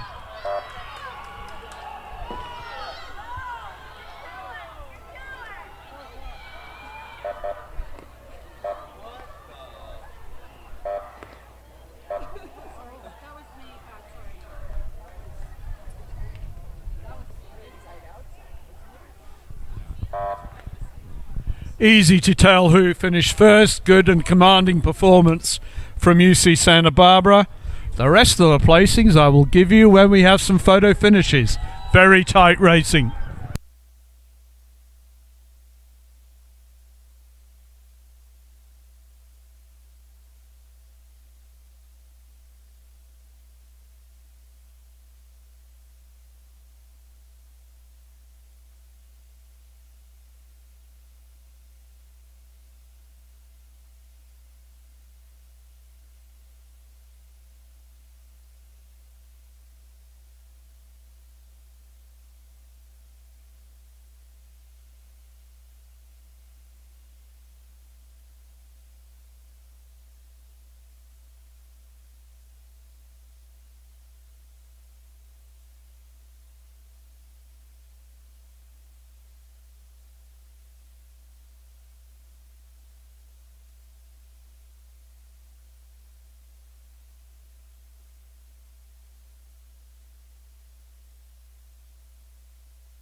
Unofficially, the men's varsity 4, a win for UC Santa Barbara.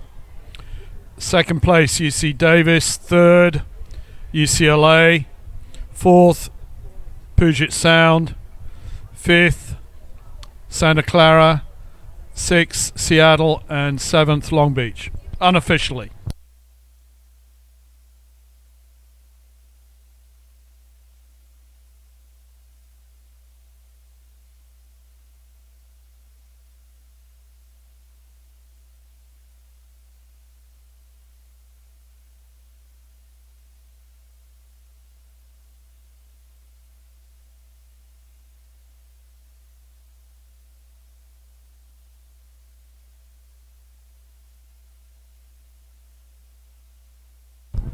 Imminent is your 10:20 race, the women's varsity 4, Division 1. Lane 1, San Diego. Lane 2, UC San Diego. Lane 3, Sacramento State. Lane 4, Seattle University. Lane 5, Loyola Marymount. Form crew out of the heats was the University of San Diego. The challenge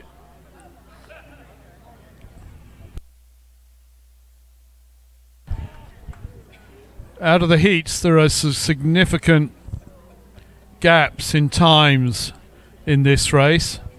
So as you see them across the course, lanes 1 through 5, that is very definitely the order that in which they finish by time.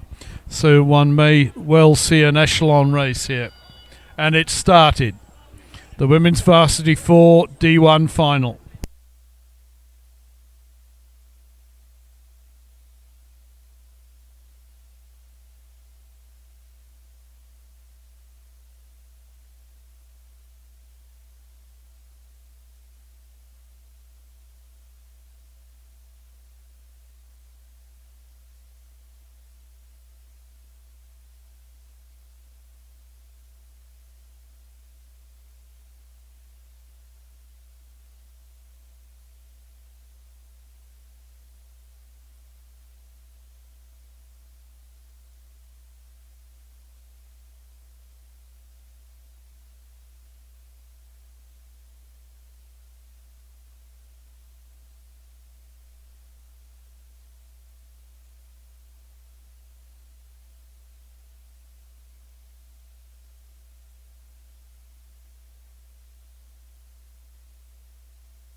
Coming into the awards area, the winners of the Men's Varsity 4, UC Santa Barbara.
Approaching the 1,000 meter mark in the women's varsity 4, Division 1.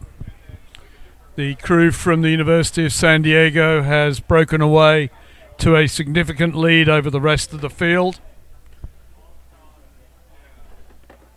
They're being trailed by UC San Diego, who themselves have a significant lead over Seattle, Sacramento State, and Loyola Marymount.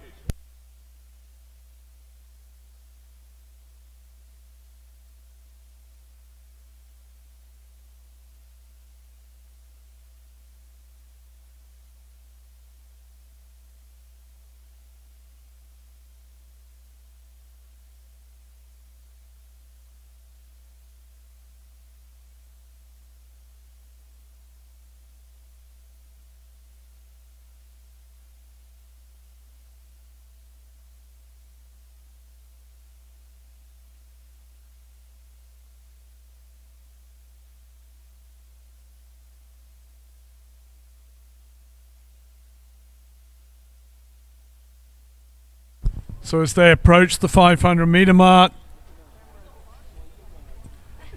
San Diego have a significant lead over UC San Diego, who in turn have a significant lead over Sacramento State and Seattle University. The advantage seems to be with Sacramento State at this point for third place. Loyola Marymount trail.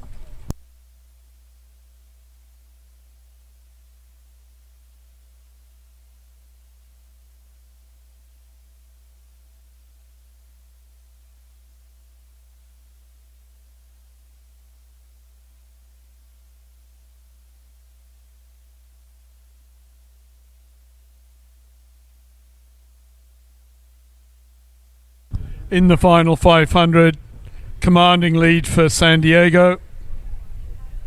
UC San Diego have lost touch with San Diego, but in turn they've broken away from Sacramento State and Seattle.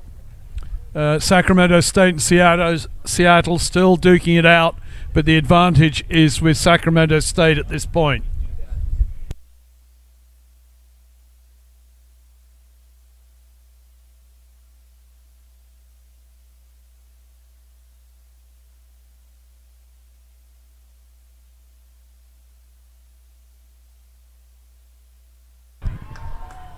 As they come down to the line, exhibition of rowing here from San Diego. You see San Diego, and these two clubs share the same boathouse. In second place,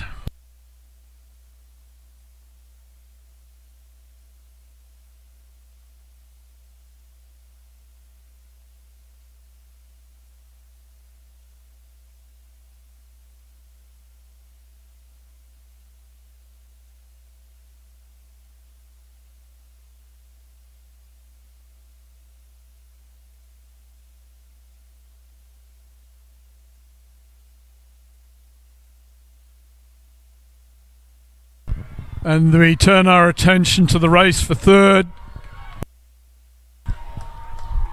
Sacramento State just holding on to a slight advantage over Seattle.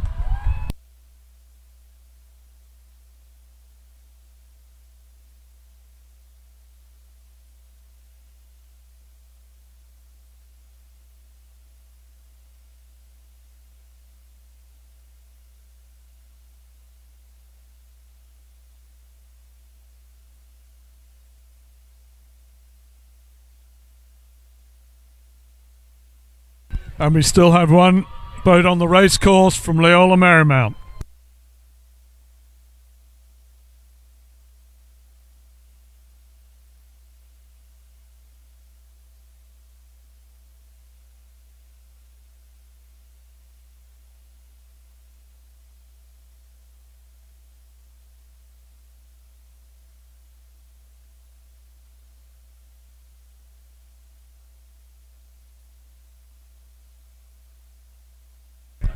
So unofficially for the Women's Varsity 4 Division 1, San Diego, UC San Diego, Sacramento State, Seattle, and Loyola Marymount. We have a start in the Women's Varsity 4 D2 D3 Club Petite Final. 2 boats in this race. In lane 1, Pacific Lutheran, and lane 2, UC Irvine. These 2 boats were very close in their times out of the heats. Pacific Lutheran with an 8:43 and UC Irvine with an 8:45. So even though there are only 2 boats in this race, there should be a close one.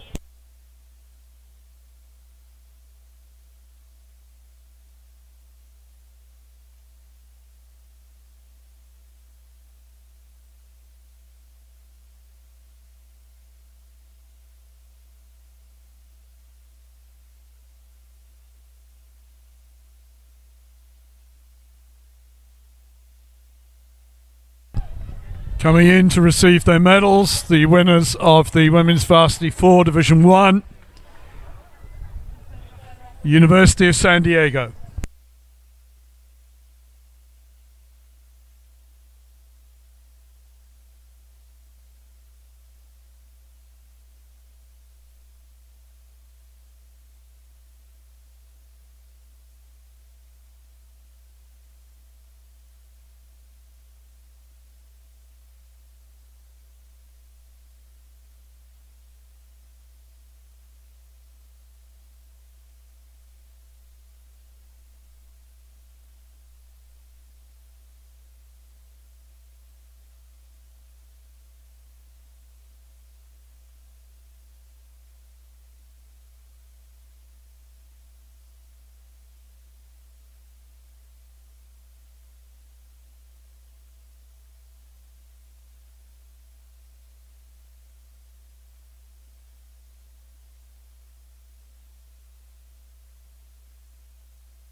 Second place getters in the Women's Varsity 4 Division 1, UC San Diego.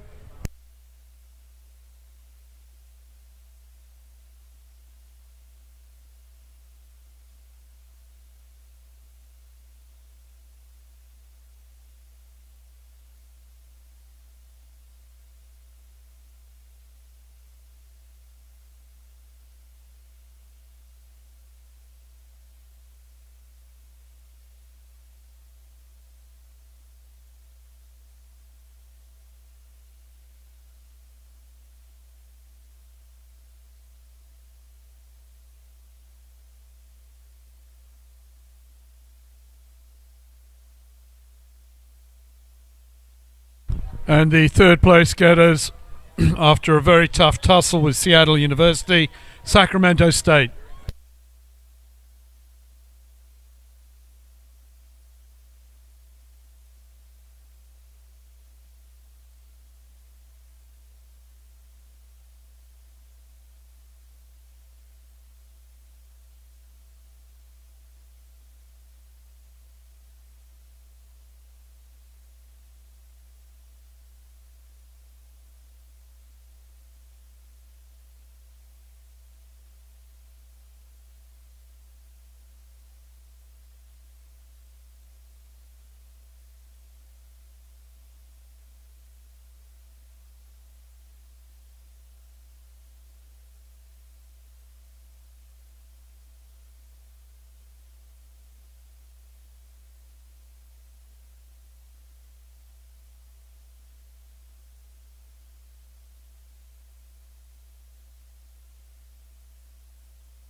it seems as though we had a restart in the women's varsity 4 D2 D3 club petite final, but the two boats in the race are now underway.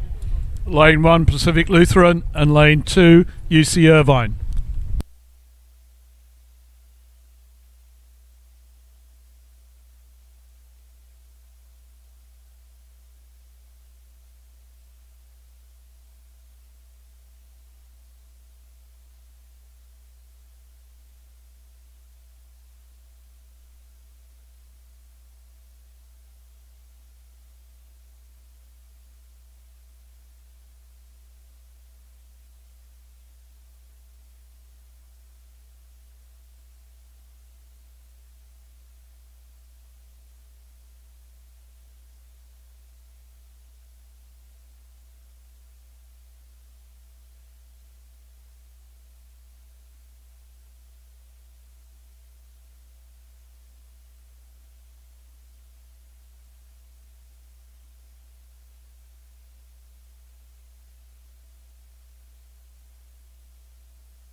As they come past the 1,000 metre mark,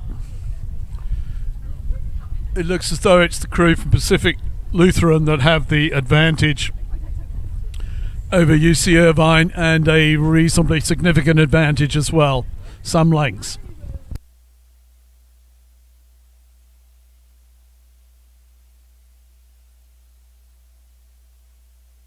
It's about a 3-length advantage at the moment. Their times coming out of the heats were 8:43 for Pacific Lutheran and 8:45 for UC Irvine. So we expected a tight race, but it's not as tight as their times out of the heats would have suggested it would be. At the moment, it's about a 4-length lead in the third 500. Pacific Lutheran the advantage over UC Irvine. The conditions are becoming ever more challenging as this wind from the north veers round to the northwest and comes across the race course towards us in the last 1,000. As the crews leave the 1,000 metre mark, they're exposed to more crosswind.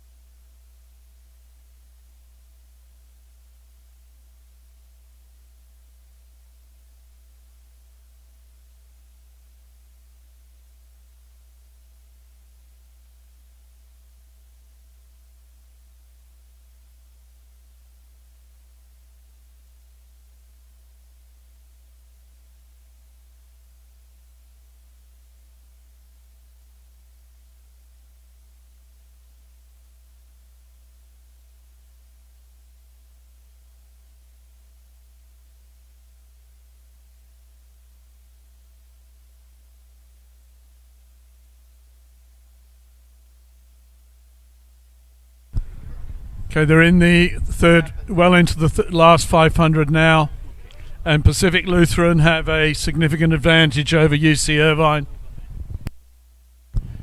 Pacific Lutheran in lane 1, and UC Irvine in lane 2.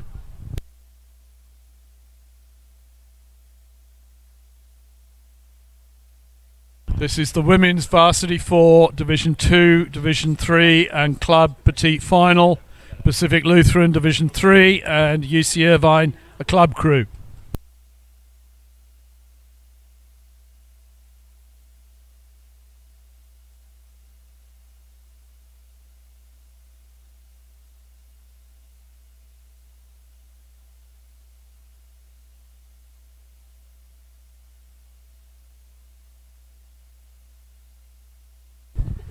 With about 200 to go, Pacific Lutheran just sending the finishers away at the front of the race, well in control.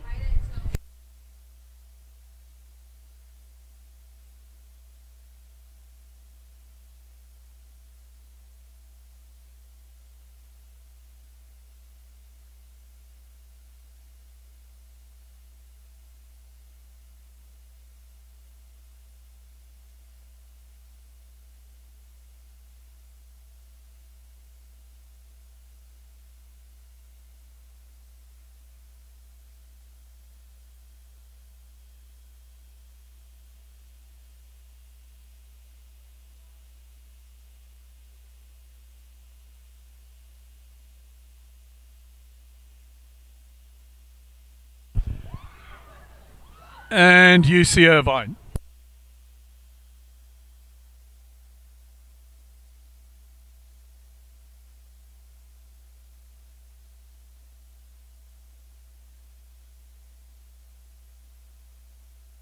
That was the petite final of the Women's Varsity 4, D2, D3 and Club. On the race course racing at the moment is the grand final of the Women's Varsity 4, D2, D3 and Club. Lane 1, Washington State. Lane 2, Seattle Pacific. Lane 3, Oregon. Lane 4, Cal Poly Humboldt. Lane 5, Western Washington. And Lane 6, UC Santa Barbara.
As they approach the 1,000, it appears to be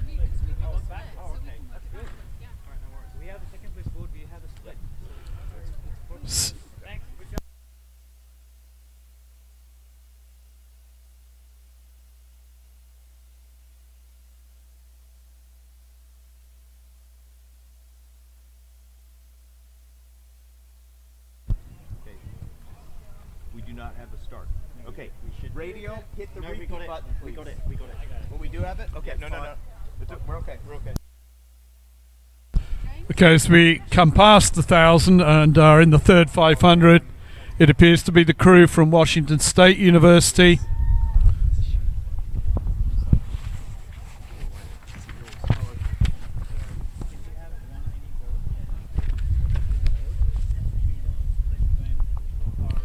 In the lead over Seattle Pacific. Yeah. And even if you've got, if it was 7 boats, if you've got the last boat, Yes, Washington State over Seattle Pacific, who are being challenged hard by Cal Poly Humboldt. So through the 500, very tight between the first 3 places, but also Oregon and Western Washington are still right in touch. In lane 1, it's Washington State.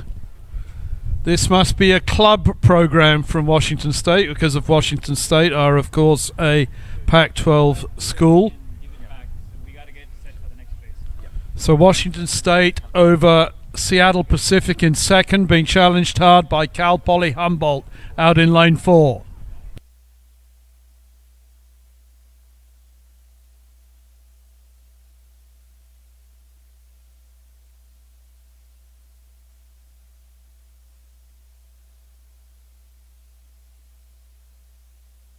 So challenging conditions in the final 500 as this crosswind strengthens across the course. But it's the crew in lane 1, the club program out of Washington State in the women's varsity 4, D2, D3 and club grand final. But very tight for second place between out in lane 2 Seattle Pacific and in lane 4 Cal Poly Humboldt.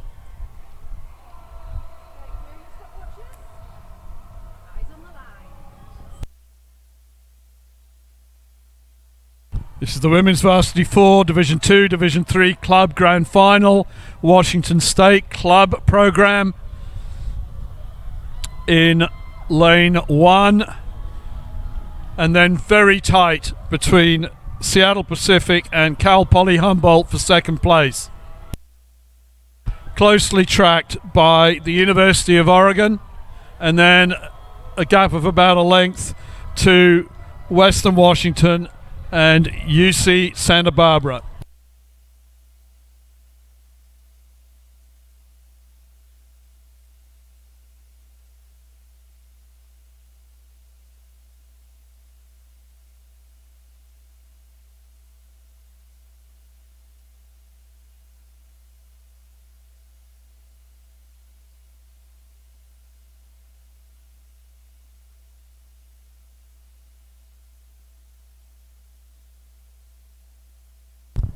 So unofficially, Washington State club program, Seattle Pacific, Cal Poly Humboldt, Oregon, Western Washington and UC Santa Barbara.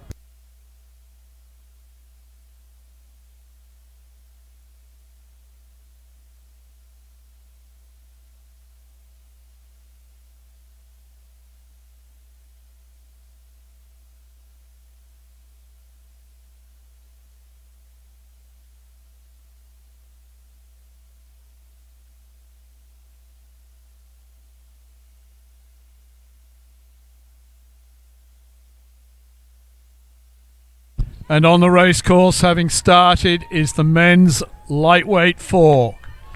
Lane 1, UC Santa Barbara. Lane 2, Cal lightweights.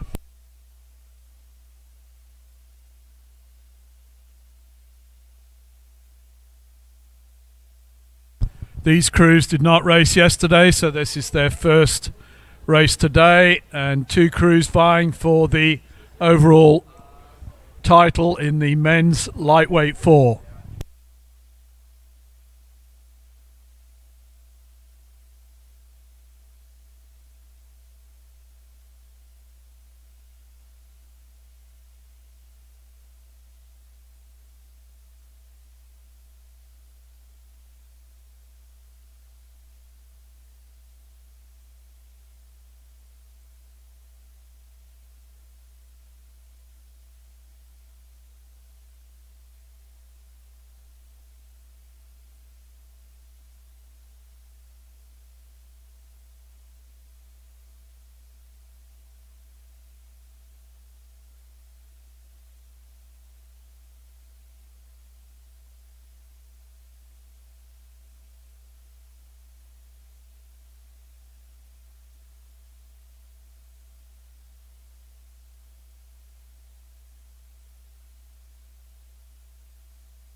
In the third 500, it's the men's light 4 from UC Santa Barbara that have a slight advantage over Cal lightweights.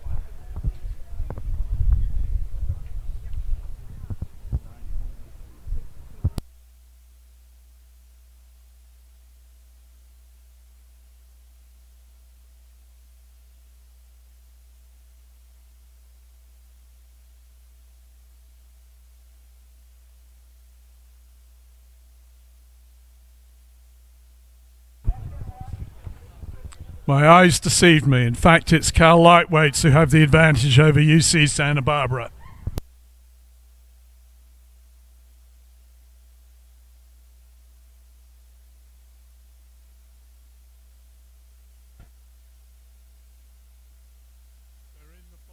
They're in the final 500, and Cal lightweights are easing away from UC Santa Barbara in the men's light 4 final.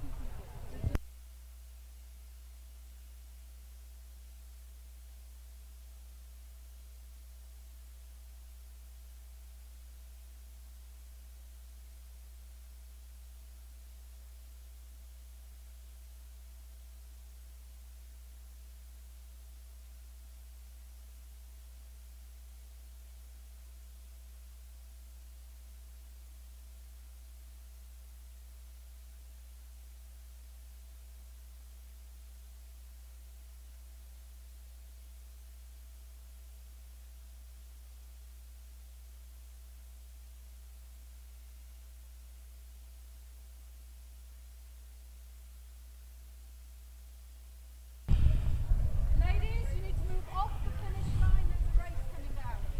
Off the finish line. As we come into the final 200 meters, it's Cal lightweights who have established a commanding lead over UC Santa Barbara. This is the men's light 4 final.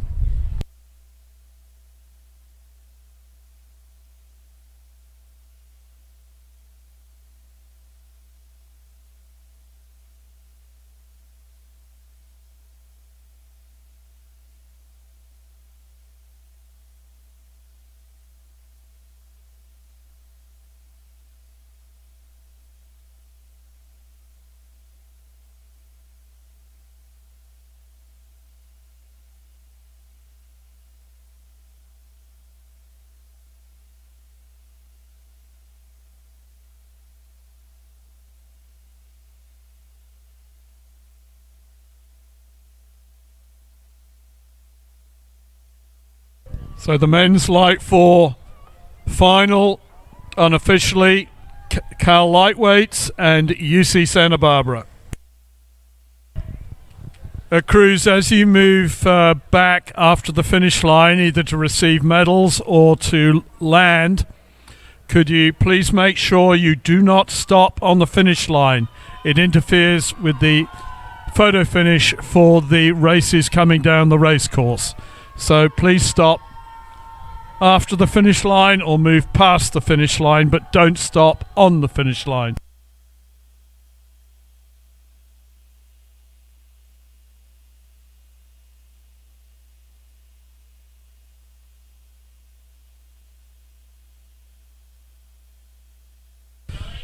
Next race is the men's second novice 8 final, a full field. These crews are racing for the first time this weekend. In lane 1, Orange Coast. In lane 2, UCLA. In lane 3, USC. In lane 4, Western Washington. In lane 5, UC Davis. Lane 6, UC Irvine. And lane 7, UC Santa Barbara.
So we have a start in the men's second novice eights.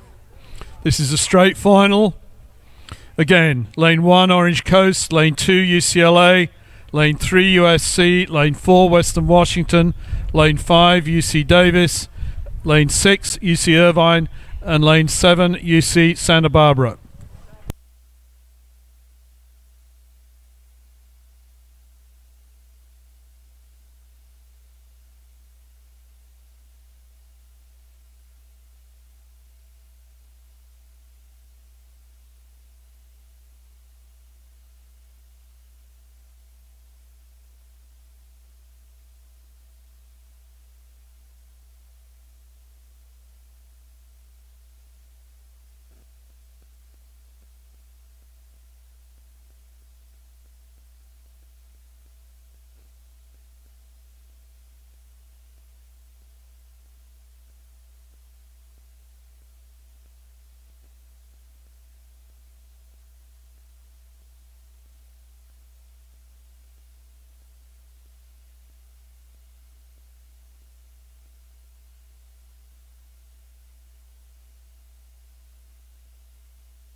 And it's the crew in lane 1, Orange Coast, who have a lead of about a length over UCLA, who in turn have about a length and a half over USC. But USC are being closely tracked by Long Beach State in lane 4, with UC Davis between them, overlapping with Western Washington in lane 4. So as they approach the 500 to go mark, it is Orange Coast, UCLA,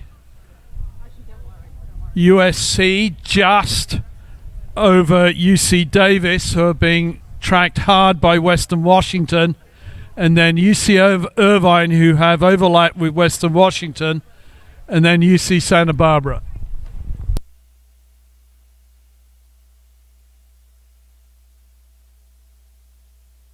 Through the 500 to go. Orange Coast, UCLA. UCLA being challenged hard by Western Washington who in turn have been challenged hard by USC.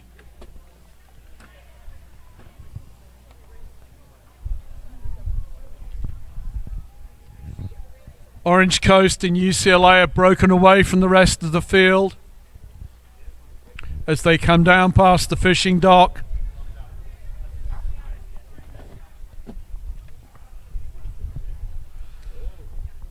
And Orange Coast sitting out pretty in front of this race, just controlling it from the front. The challenge is coming from UCLA in lane 2, and then it's a very close race for third place. At the moment, the advantage seems to be with USC over UC Davis, with Western Washington in between them. As they come down towards the finish line in the men's second novice 8, it's Orange Coast, UCLA, and then USC hanging on to third, but strongly challenged by UC Davis.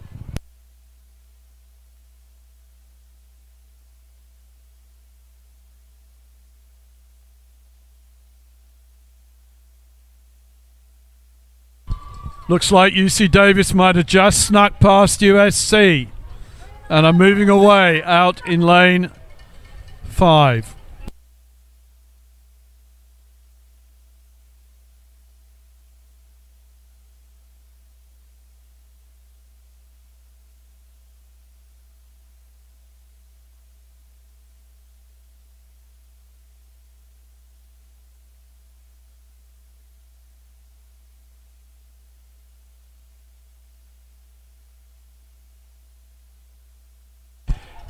Unofficially, Orange Coast, UCLA, UC Davis.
Next up on the race course, which should prove an interesting race in these conditions, is the men's pair final. Lane 1, Arizona State. Lane 2, Puget Sound. Lane 3, UC Davis. Lane 4, Long Beach State. Lane 5, UC Irvine. And Lane 6, Santa Clara.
Approaching the 1,000 meter mark is the men's pair final. Lane 1, Arizona State. Lane 2, Puget Sound. Lane 3, UC Davis. Lane 4, Long Beach. Lane 5, UC Irvine. And Lane 6, Santa Clara.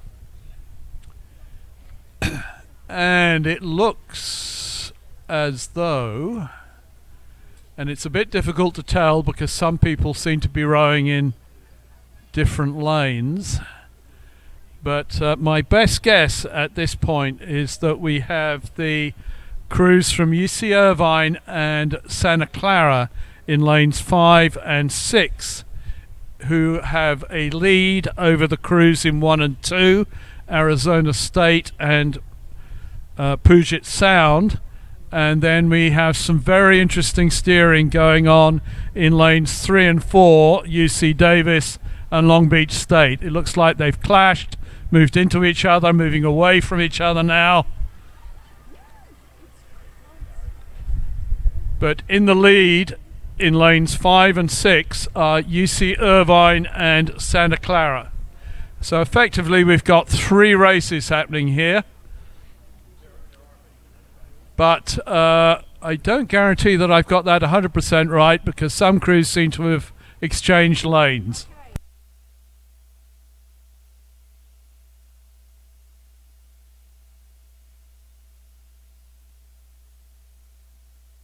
So UC Davis and Long Beach having move together, then moved apart, appear to be converging again.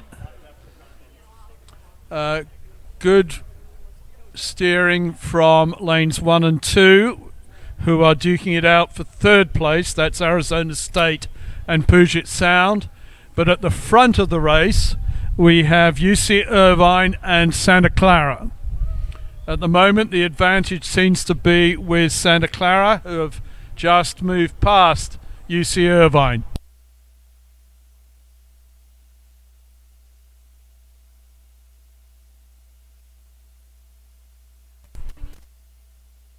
So with about 200 to go, it's Santa Clara and UC Irvine out on the far side of the race course.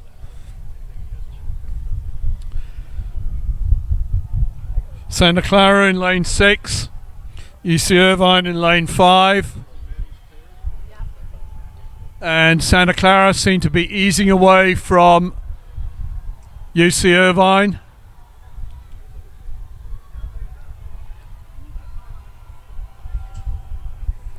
This is the men's pair final.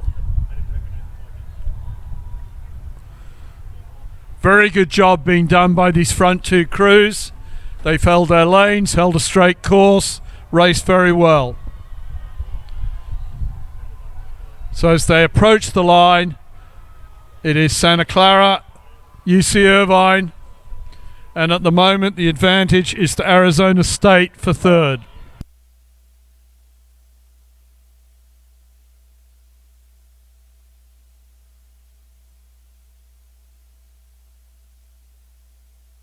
So now Arizona State approaching the line, tracked by Puget Sound.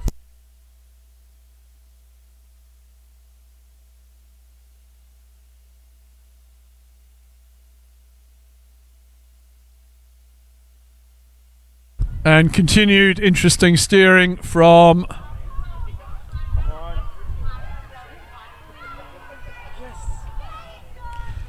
that's lane 4 finishing. That's Long Beach State. And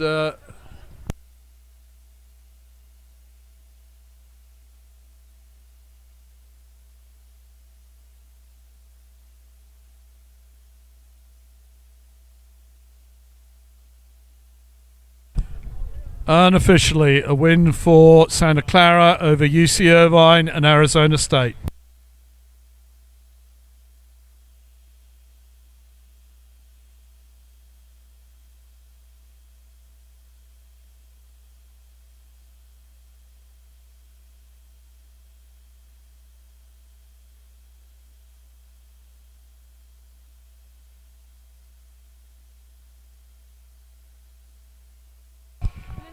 Next up at 11:20 is the women's pair grand final. Lane 1 UC Davis, lane 2 Arizona State, lane 3 UC Santa Barbara, lane 4 Chico State, lane 5 Puget Sound, and lane 6 San Diego.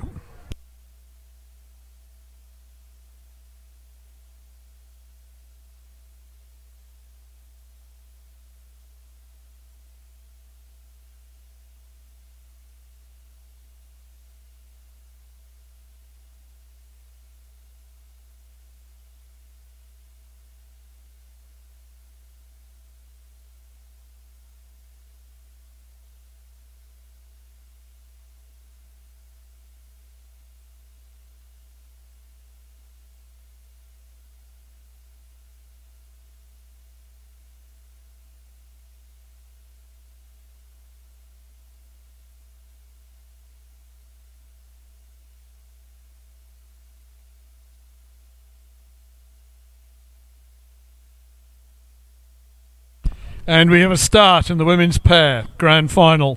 This came out of heats yesterday, and we have two crews who were very close to each other by time yesterday, UC Davis and Arizona State. And then we have another two crews that were very close to each other by time, UC Santa Barbara and Puget Sound. And then Chico State and University of San Diego were not quite on the same time standard as the other four boats in the race. So anything can happen in a pairs race with a side wind like this. So we'll see how this race unwinds. On this race course, with the wind coming from this direction, the first 1,000 is reasonably protected, but conditions get a little more challenging in the second 1,000 of the race.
As far as I can tell through the binoculars, the women's pair are doing a very good job of steering in this grand final.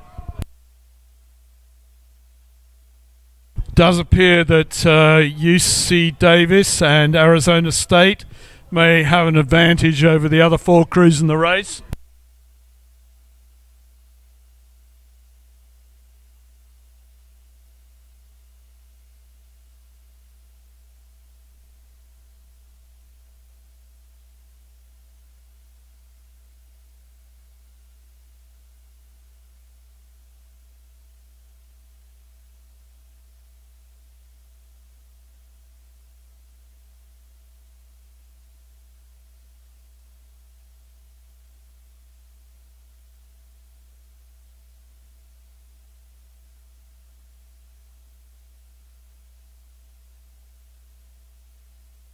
Should have some drone information imminent on the progress of the women's pairs race in just a moment.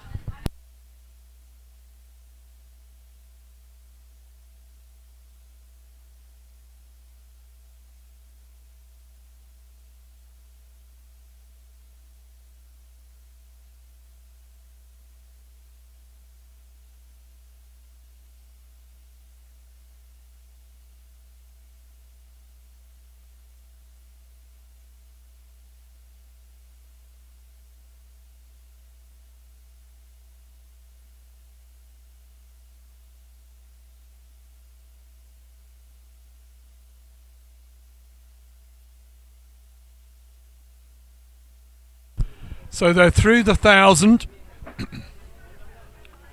and at this stage I can tell you that it's San Diego.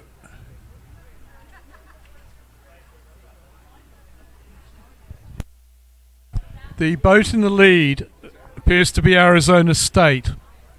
They're in lane 2 and they're being pressed by UC Davis, which is sort of what we expected from the heat times.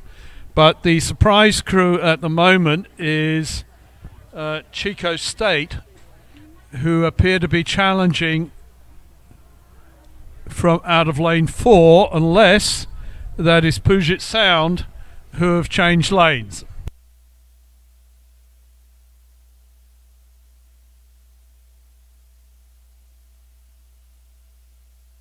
So in the third 500, our leader is Arizona State. They have a lead over what appears to be Chico State, but may in fact be Puget Sound, with UC Santa Barbara in fourth.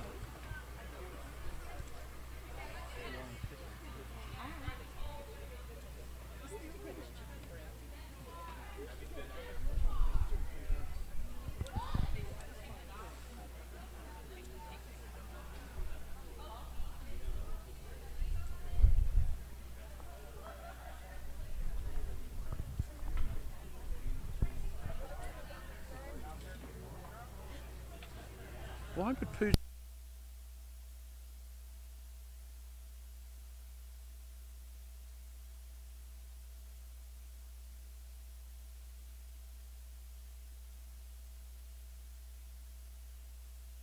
So as they come through the 500, it's Arizona State holding on to their lead over UC Davis.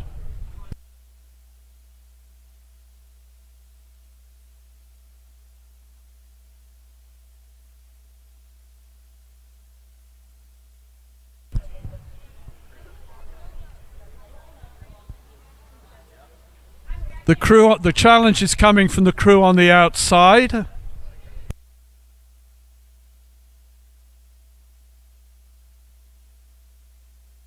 And I think it's Chico State in lane 4, but they may indeed have changed lanes.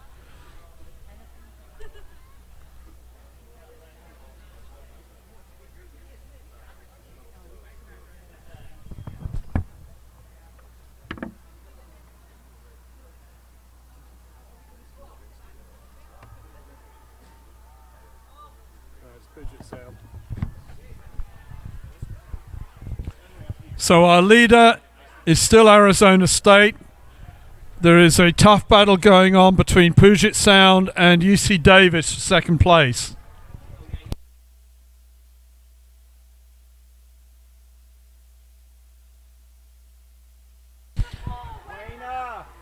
Really good job of steering down the race course. Arizona State look to have this race under control. Flag up! Flag up! Flag up. Very tough finish. And it looks as if it's Puget Sound out on the far side who have managed to come by UC Davis in the final 500.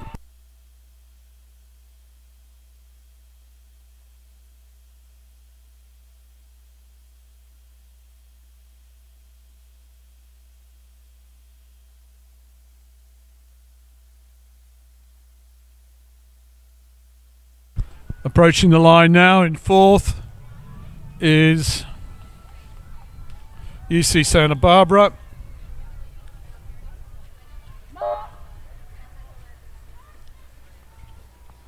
And on the race course, Chico State and San Diego.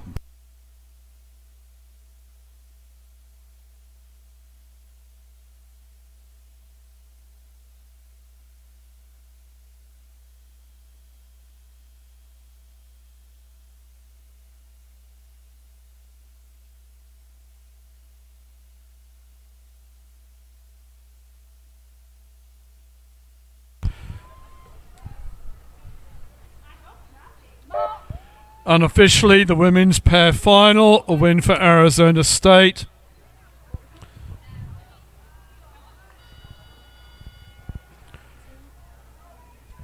Over from Puget Sound and UC Davis.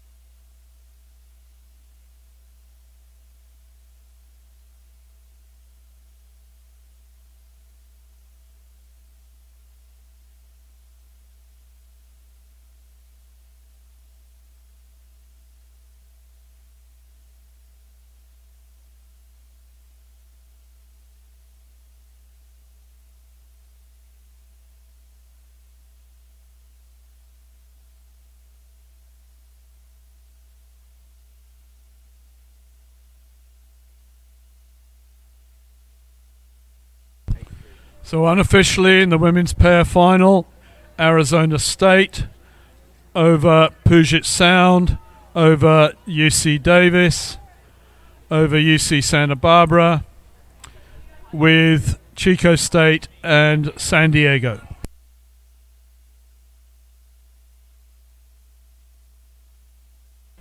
Next up, the men's double grand final.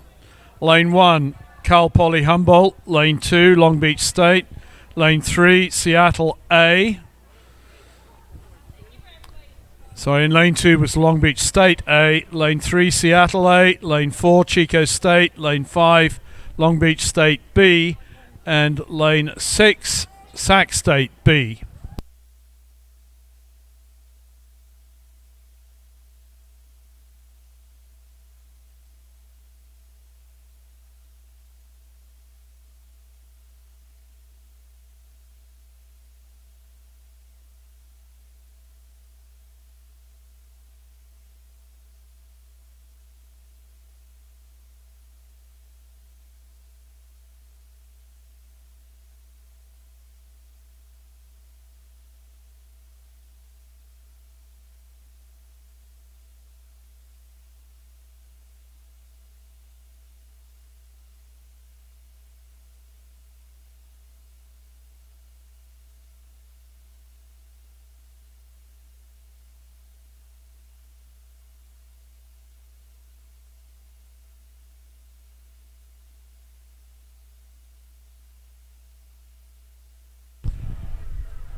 So receiving the women's pair trophy, the winning crew in the women's pair, Arizona State.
Okay, on the race course at the moment, we have the men's double. The only two sculling races in the regatta coming up, the men's double and the women's double, both grand finals, both had heats yesterday. In the race on the race course at the moment, lane 1 is Cal Poly Humboldt, lane 2 Long Beach State A, lane 3 Seattle A, lane 4 Chico State, lane 5 Long Beach B, and lane 6 Sacramento State B. The Sacramento State A crew did not qualify for the final. So I guess Sacramento State B can claim to be Sacramento's A double.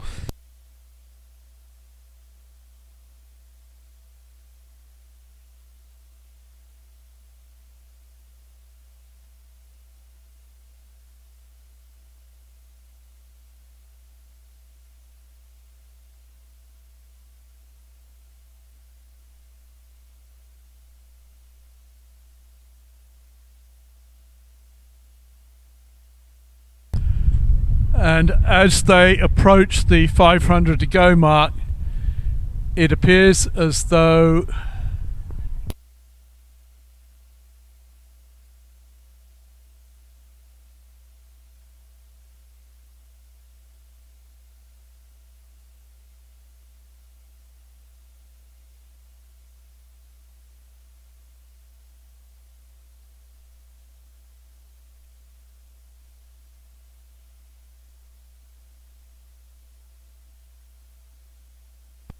as we approach the 500 to go mark, the crew in lane 2, Long Beach State A, has a very significant lead over the rest of the field. They've really achieved a commanding lead in the first 3 500s of this race. It then appears to be a very close race for second at this point between Cal Poly Humboldt, Seattle and Chico.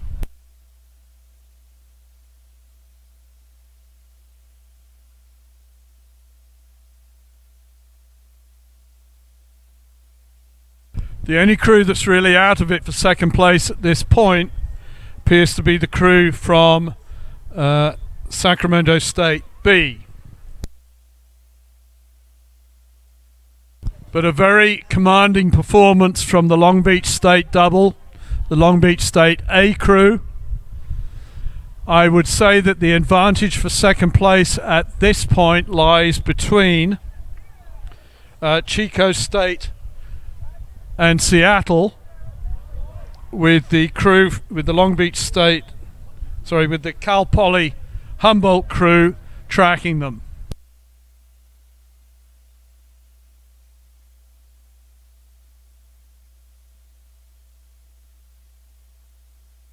So as we come down to the last 100 meters or so, a very polished performance from the Long Beach State A crew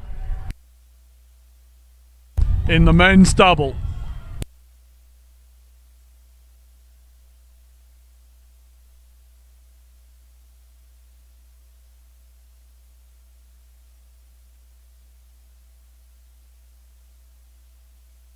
We now turn to the race for second, and it's on for young and old between the Seattle crew and the Chico crew.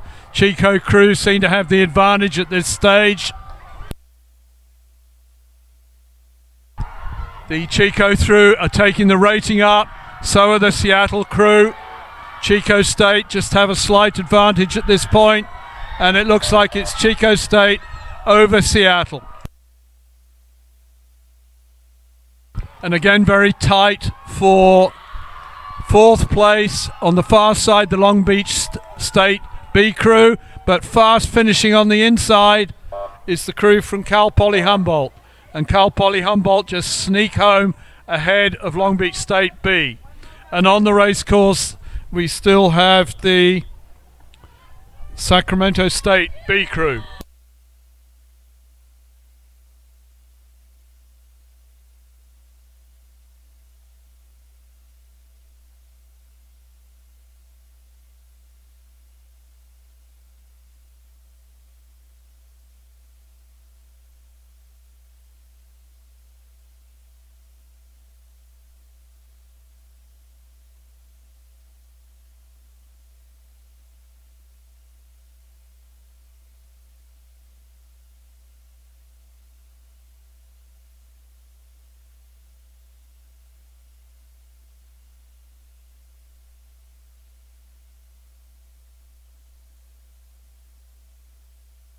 So unofficially in the men's double, a win for Long Beach State A over Chico State and Seattle.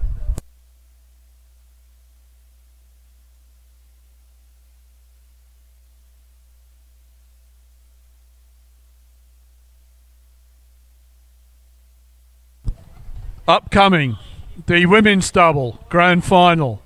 Lane 1, UC Davis. Lane 2, UC Irvine.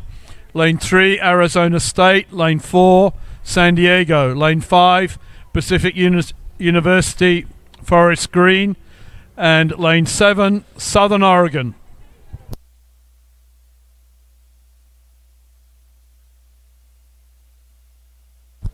Form boat out of the heats is the UC Irvine crew, who did an 8:40. Their challenge is likely to come from UC Davis, who did an 8:43. There is then a significant difference in time between them and the next best performed crew out of the heats, University of San Diego at 8:58. And this race, the women's double grand final, is now underway.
And receiving their medals and trophy, the winning crew from the men's double, Long Beach State A.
As they approach the 1,000 meter mark in the women's double final,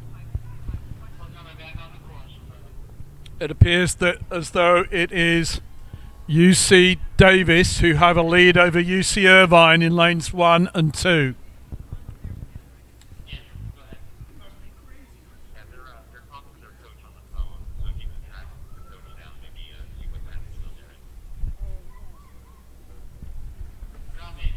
Although the challenge to UC Davis in lane 1 is actually coming from the University of San Diego in lane 4.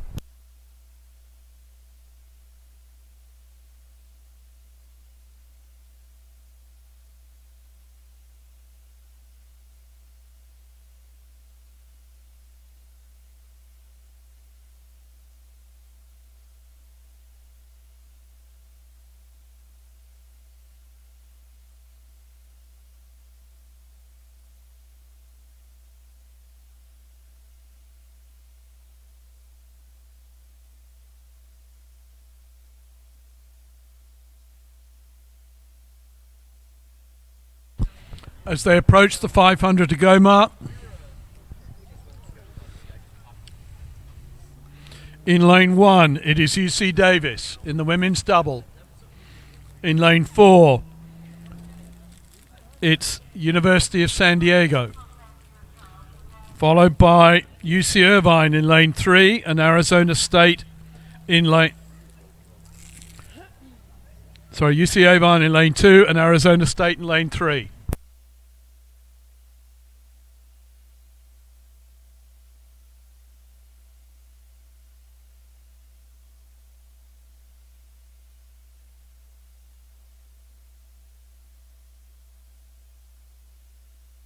So it's the UC Davis who have the advantage in lane 1. Sculling a very clean race.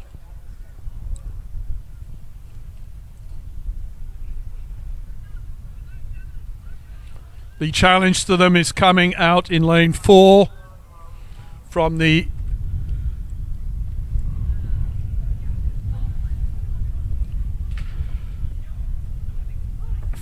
crew from the University of San Diego, I believe. They're being tracked by UC Irvine in lane 2. It appears that the crew from Arizona State, who are in lane 3, may have had some problems in this race because they're significantly behind. And then in 4th place, as they move into the final 250, is Pacific University Forest Green and then Southern Oregon. So approaching the line, it's the crew from UC Davis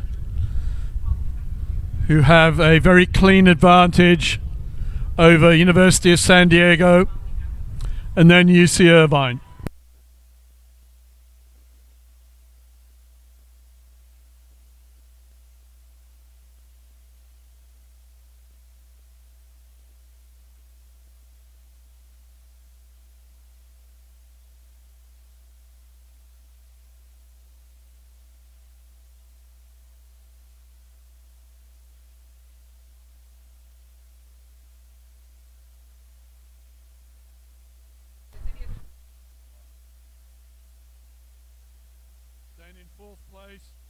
Then in fourth place, we currently have the crew from lane 5, Pacific University Forest Green, who are relative newcomers on the collegiate rowing scene.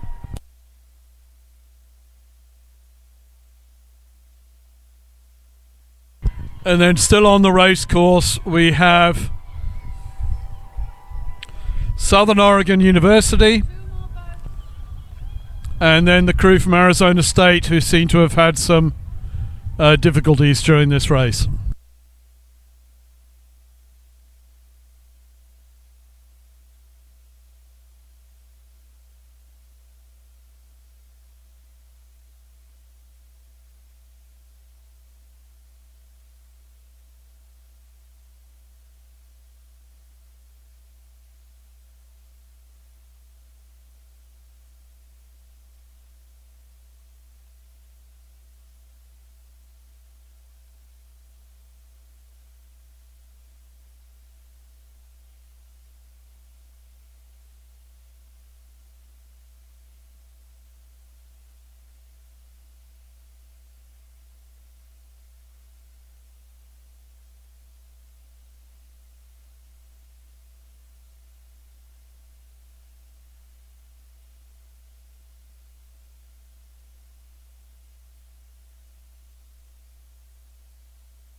So unofficially in the women's double grand final, UC Davis, then San Diego, UC Irvine, Pacific University Forest Green, Southern Oregon University, and Arizona State.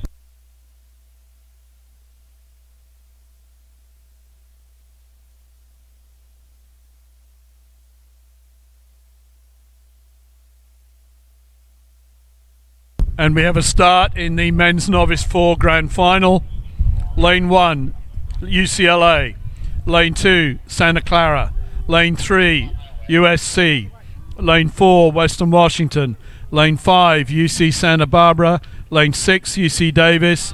And Lane 7, Washington State. This is the men's Novice 4 Grand Final. Based on times from the heats, the lanes that should provide the winner are lanes 1, 2, and 3. UCLA did a 7:16, Santa Clara a 7:14, and USC a 7:18 in the heats. The other 4 crews did a times which were similar but slightly slower than those first 3. Western Washington did a 7:23, UC Santa Barbara a 7:24, UC Davis a 7:30, and Washington State a 7:26. So this may well turn into a race for first and second between UCLA and Santa Clara in lane 1 and 2, and then a race for third between USC, Western Washington, UC Santa Barbara, a race for first, second, and third between UCLA, Santa Clara, and USC, and then a race for fourth between Western Washington, UC Santa Barbara, UC Davis, and Washington State.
As anticipated, it is the crews in lanes 1, 2, and 3 who are dominating these Men's Novice 4 Grand Final. At present, it is UCLA, followed by their crosstown rivals USC, with Santa Clara hard on their heels. On the other side of the racecourse, the advantage, it's very level pegging between UC Santa Barbara and UC Davis, but Washington State and Western Washington are both in contact with them.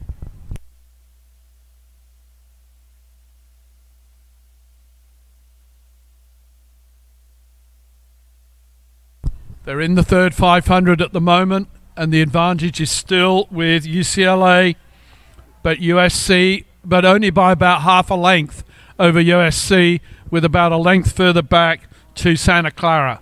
Those 3 crews have some but not great separation between the other 4 boats in the race. In that race, it is the crew from UC Santa Barbara who are being challenged hard by UC Davis, with Western Washington overlapping and Washington State slightly further back.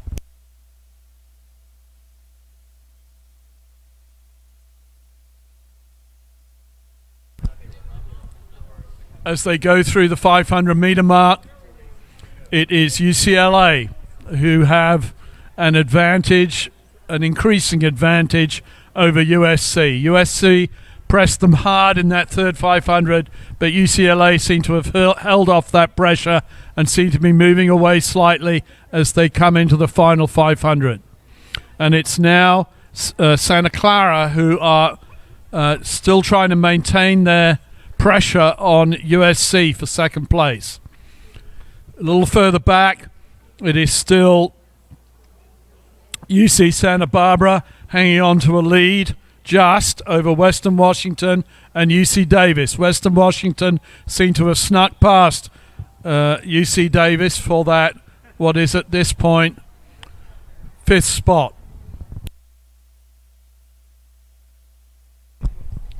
At the front of the race, coming into the final 200 meters, it is UCLA sitting pretty at the front of the race, just pushing the releases away, keeping the race under control. USC out in lane 3, still pushing valiantly to get back on terms and stay away from the Santa Clara crew in lane 2.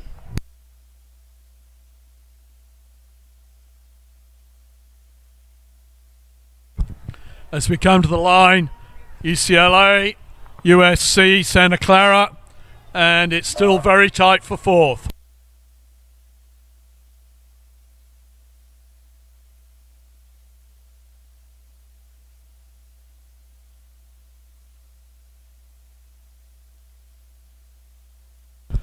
Poor UC Santa Barbara seem to have had an unfortunate last 500.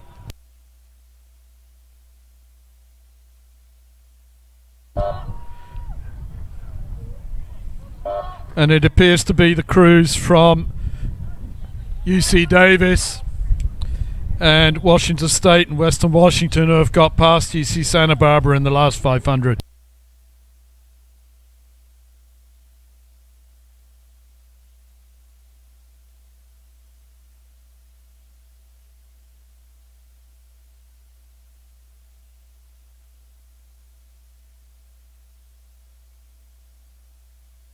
Unofficially, that is a win for UCLA over USC from Santa Clara. Then UC Davis, Western Washington, Washington State, and UC Santa Barbara.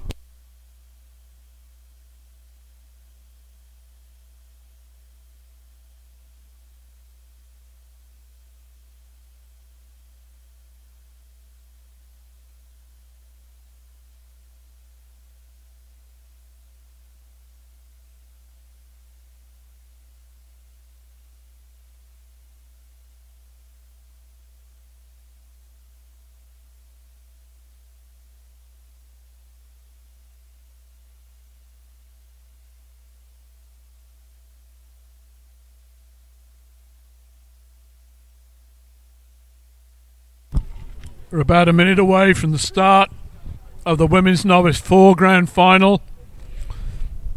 Lane 1, Oregon. Lane 2, UC Santa Barbara. Lane 3, San Diego. Lane 4, Seattle. Lane 5, Seattle Pacific. Lane 6, UC San Diego. And Lane 7, Loyola Marymount.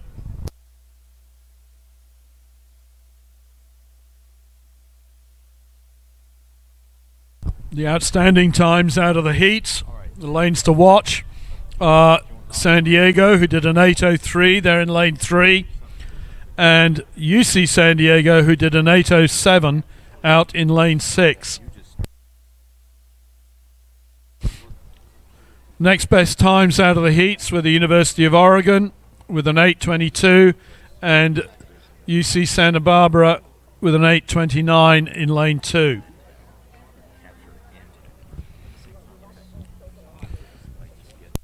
Actually, University of Oregon in lane 1, UC Santa Barbara in lane 2, Seattle in lane 4, and Loyola Marymount in lane 7 all did a time within seconds of each other in the heats.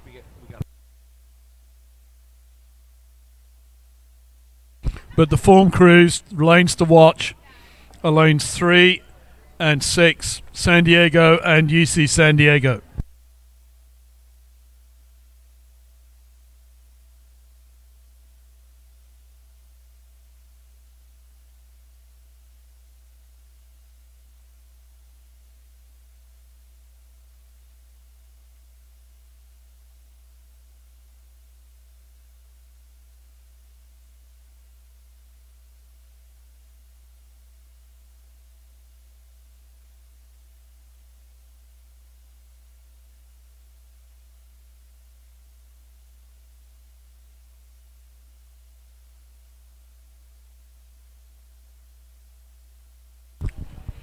Just having received their medals, the winning crew from the men's novice 4 grand final, UCLA.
And we have a start at the women's novice 4 final, women's novice 4 grand final. Again, the lane assignments: lane 1, Oregon; lane 2, Santa Barbara; lane 3, San Diego; lane 4, Seattle; lane 5, Seattle Pacific; lane 7, UC San Diego; lane 8, Loyola Marymount. Form crews: lanes 3, San Diego; lane 6, UC San Diego, based on the heat times.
Okay, in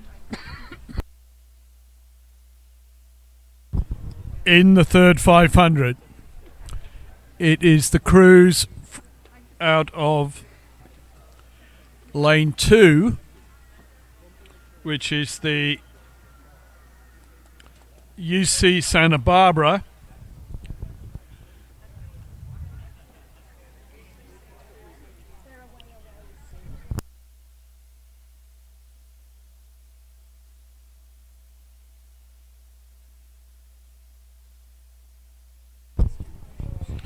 Okay, in the lead is the University of San Diego. They are being pressed by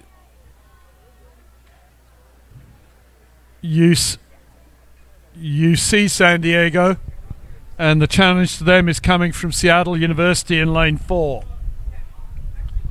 and also from Loyola Marymount out in lane 7. So the order as they come down to the 1,000 meter mark is San Diego, UC San Diego, then very tight between Seattle University and Loyola Marymount, with University of Oregon and Santa Barbara and Seattle Pacific trailing.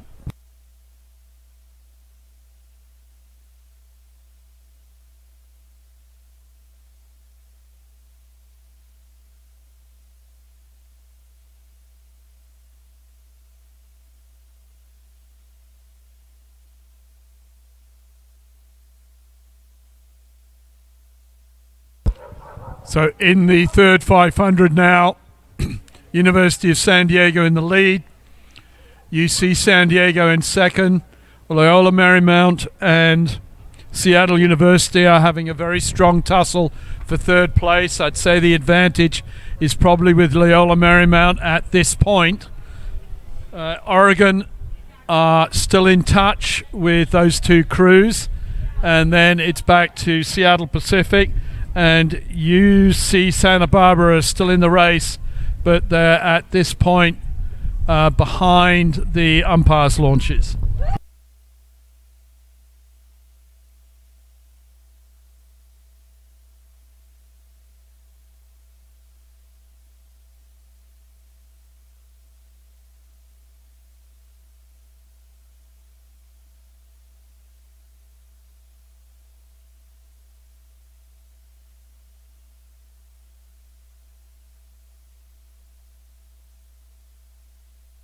So coming down to the 500 to go mark.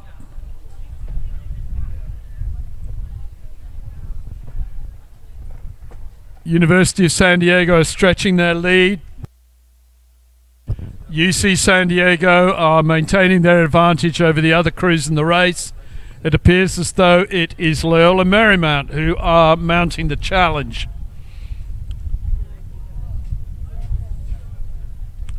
To UC San Diego for second place, and then very close between University of Oregon and Seattle University for that fourth place, although both of those crews are challenging Loyola Marymount for third.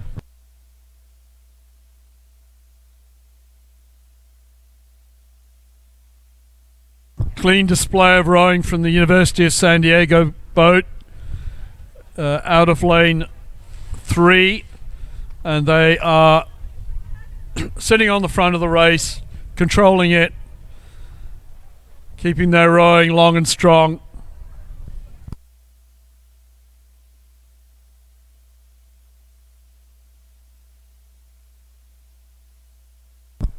UC San Diego will be doing everything they can to try and close the gap between themselves and the leading boat, University of San Diego.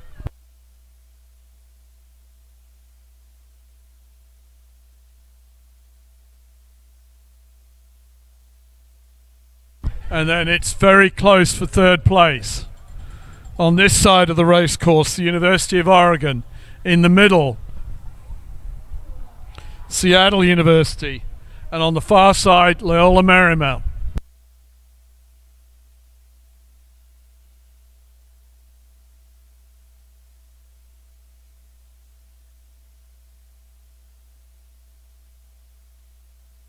University of San Diego just sitting up, pushing those releases away. UC San Diego out in lane 6, not really at this stage making an impression on San Diego, but again not really being pressed hard from behind. Looks as though it's Loyola Marymount who have separated themselves from Seattle University and University of Oregon.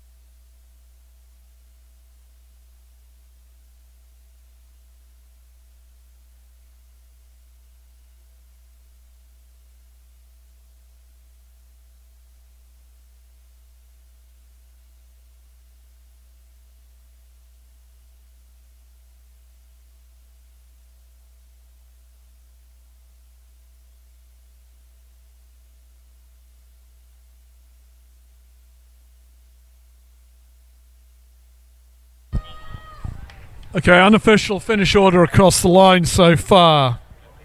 That was University of San Diego over UC San Diego.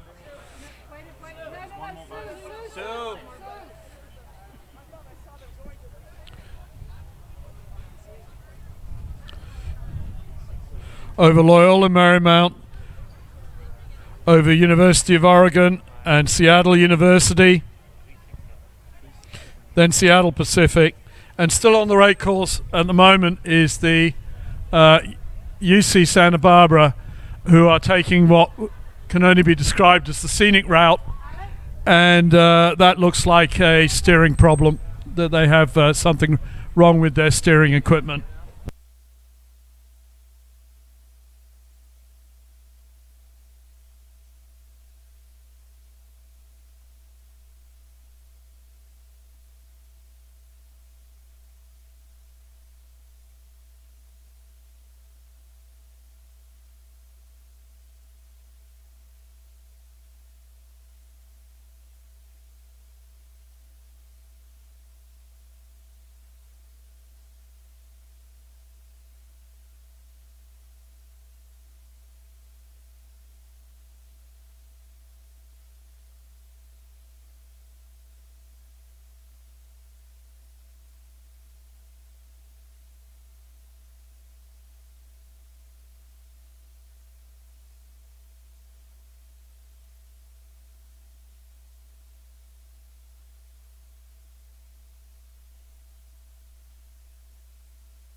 So in the women's novice fourth grand final, unofficially a win for San Diego over UC San Diego, with Loyola Marymount in third, then University of Oregon, then Seattle University,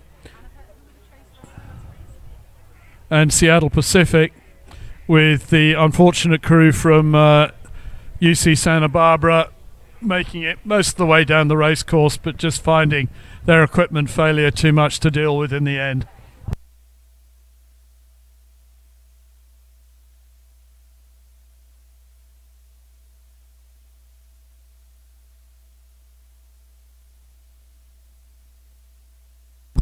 We're down to our final two races in the program. These are both lightweight races. The men's lightweight novice 4 is on the race course at the moment. In lane 1, Cal Poly Humboldt. In lane 2, UC Irvine. In lane 3, UCLA. In lane 4, UC Davis. In lane 5, Arizona State. In lane 6, Cal Lightweights. And in lane 7, UC Santa Barbara.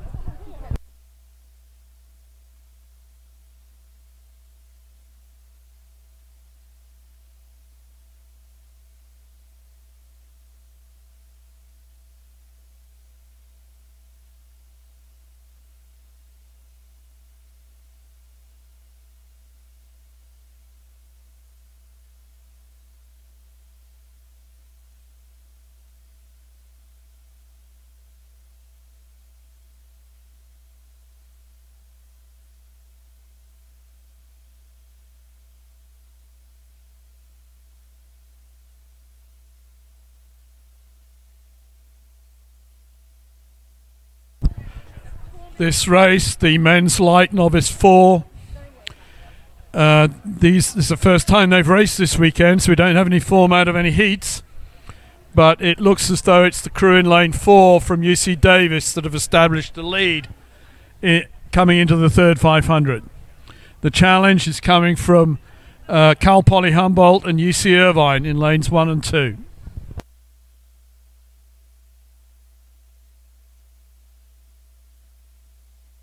So at this stage, coming through the 500, it's UC Davis, followed by Cal Poly Humboldt and UC Irvine.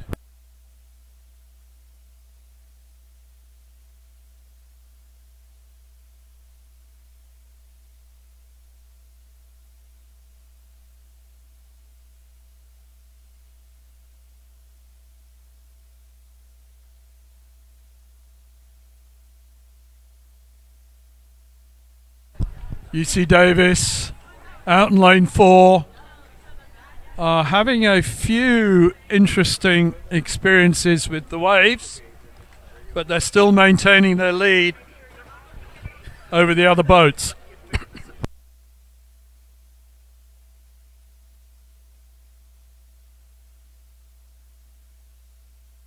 I beg your pardon, I've been miscalling this race. Cal Poly Humboldt seem to be having some real problems.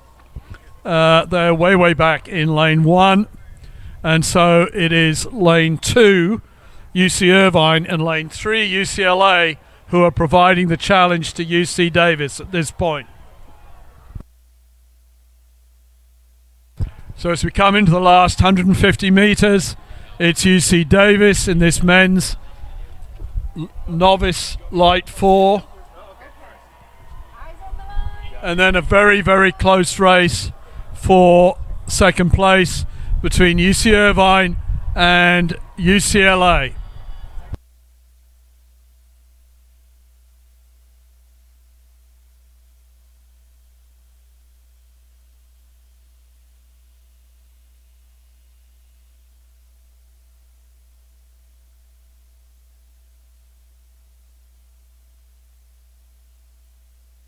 Okay, my apologies. I've been completely miscalling this race. I've been misidentifying the winners, who were Arizona State, as UC Davis. My apologies.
Okay, my apologies for the missed call in that last race. Some boats seem to switch lanes. The finish order across the line unofficially was Arizona State from UCLA, from UC Irvine, from Cal Lightweights, from UC Santa Barbara, followed by UC Davis and Cal Poly Humboldt.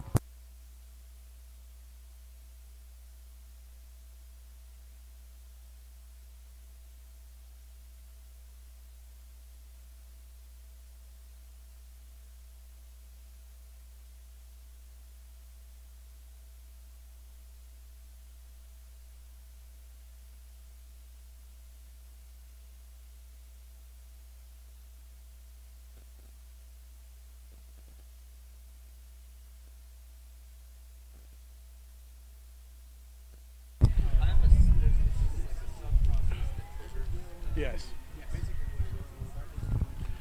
The last race of the day of the regatta is on the race course, the Women's Light Novice 4. This is being contested by 3 crews. Pacific Lutheran out in lane 4 have scratched, and the Cal Lightweights are rowing by exhibition only. So the race for the title is between Arizona State in lane 2 and UC Santa Barbara in lane 3.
At the moment, the lead boat is the boat rowing by exhibition, which is the Cal Lightweights, so they're not in contention for the medals. The race for the medals is happening between the boats in lanes 2 and 3, and at the moment UC Santa Barbara have a lead of about a quarter of a length over Arizona State. They're in the third 500.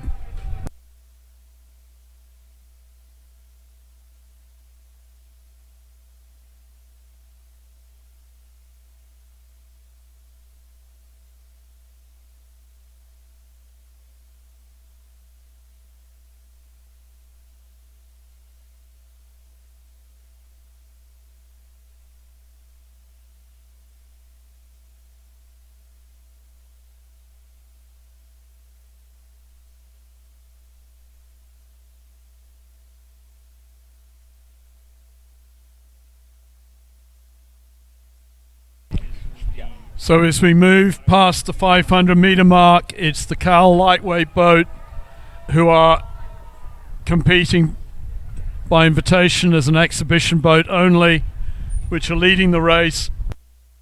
The race for the medals is a very tight one between UC Santa Barbara in lane 3, who have an advantage of about a seat over Arizona State in lane 2.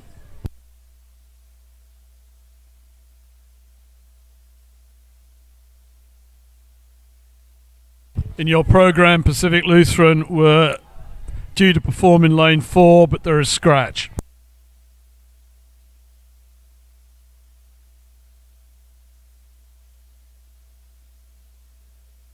Coming down into the last 200 meters of the race, the exhibition crew from Cal Lightweights still in the lead. But the interest is for the medals between Arizona State in lane 2 and UC Santa Barbara in lane 3, and it is very tight between these two boats. I think it's going to come down to whoever puts their oars in the water last as they surge across the finish line. But at the moment the advantage seems to be with UC Santa Barbara, although Arizona State are coming home strong.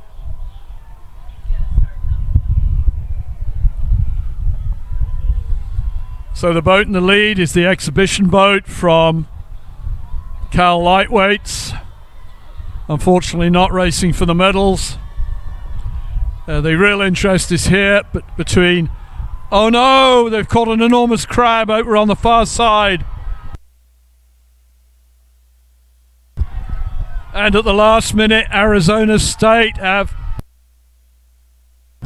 just eased by UC Santa Barbara. Oh, I'm so sorry for UC Santa Barbara.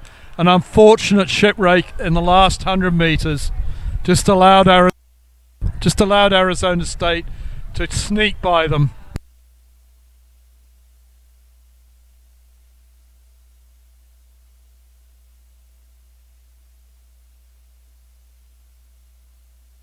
So unofficially, a win for Arizona State over UC Santa Barbara in the women's light novice fours. Cal Lightweights with the lead boat, but we're racing by exhibition only.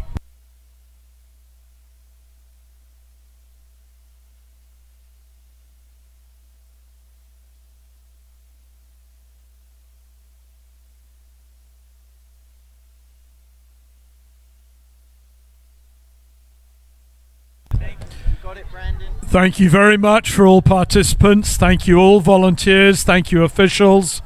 Thank you Sacramento State Aquatic Center for hosting the event.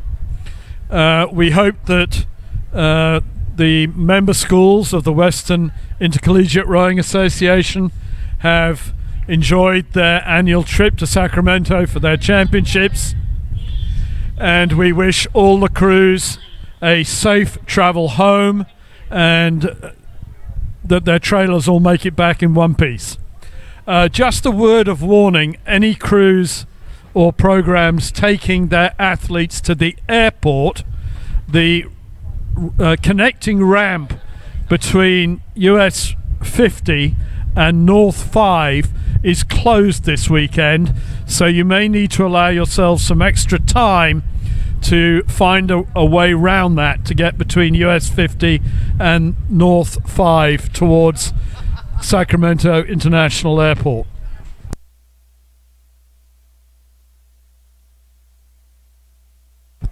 My name is Charles Luckman. Thank you for allowing me to announce this finals day of WIRA, and thank you to Clockcaster for all their efforts with regard to the timing of this event and the drone coverage which has been live streamed. Thank you.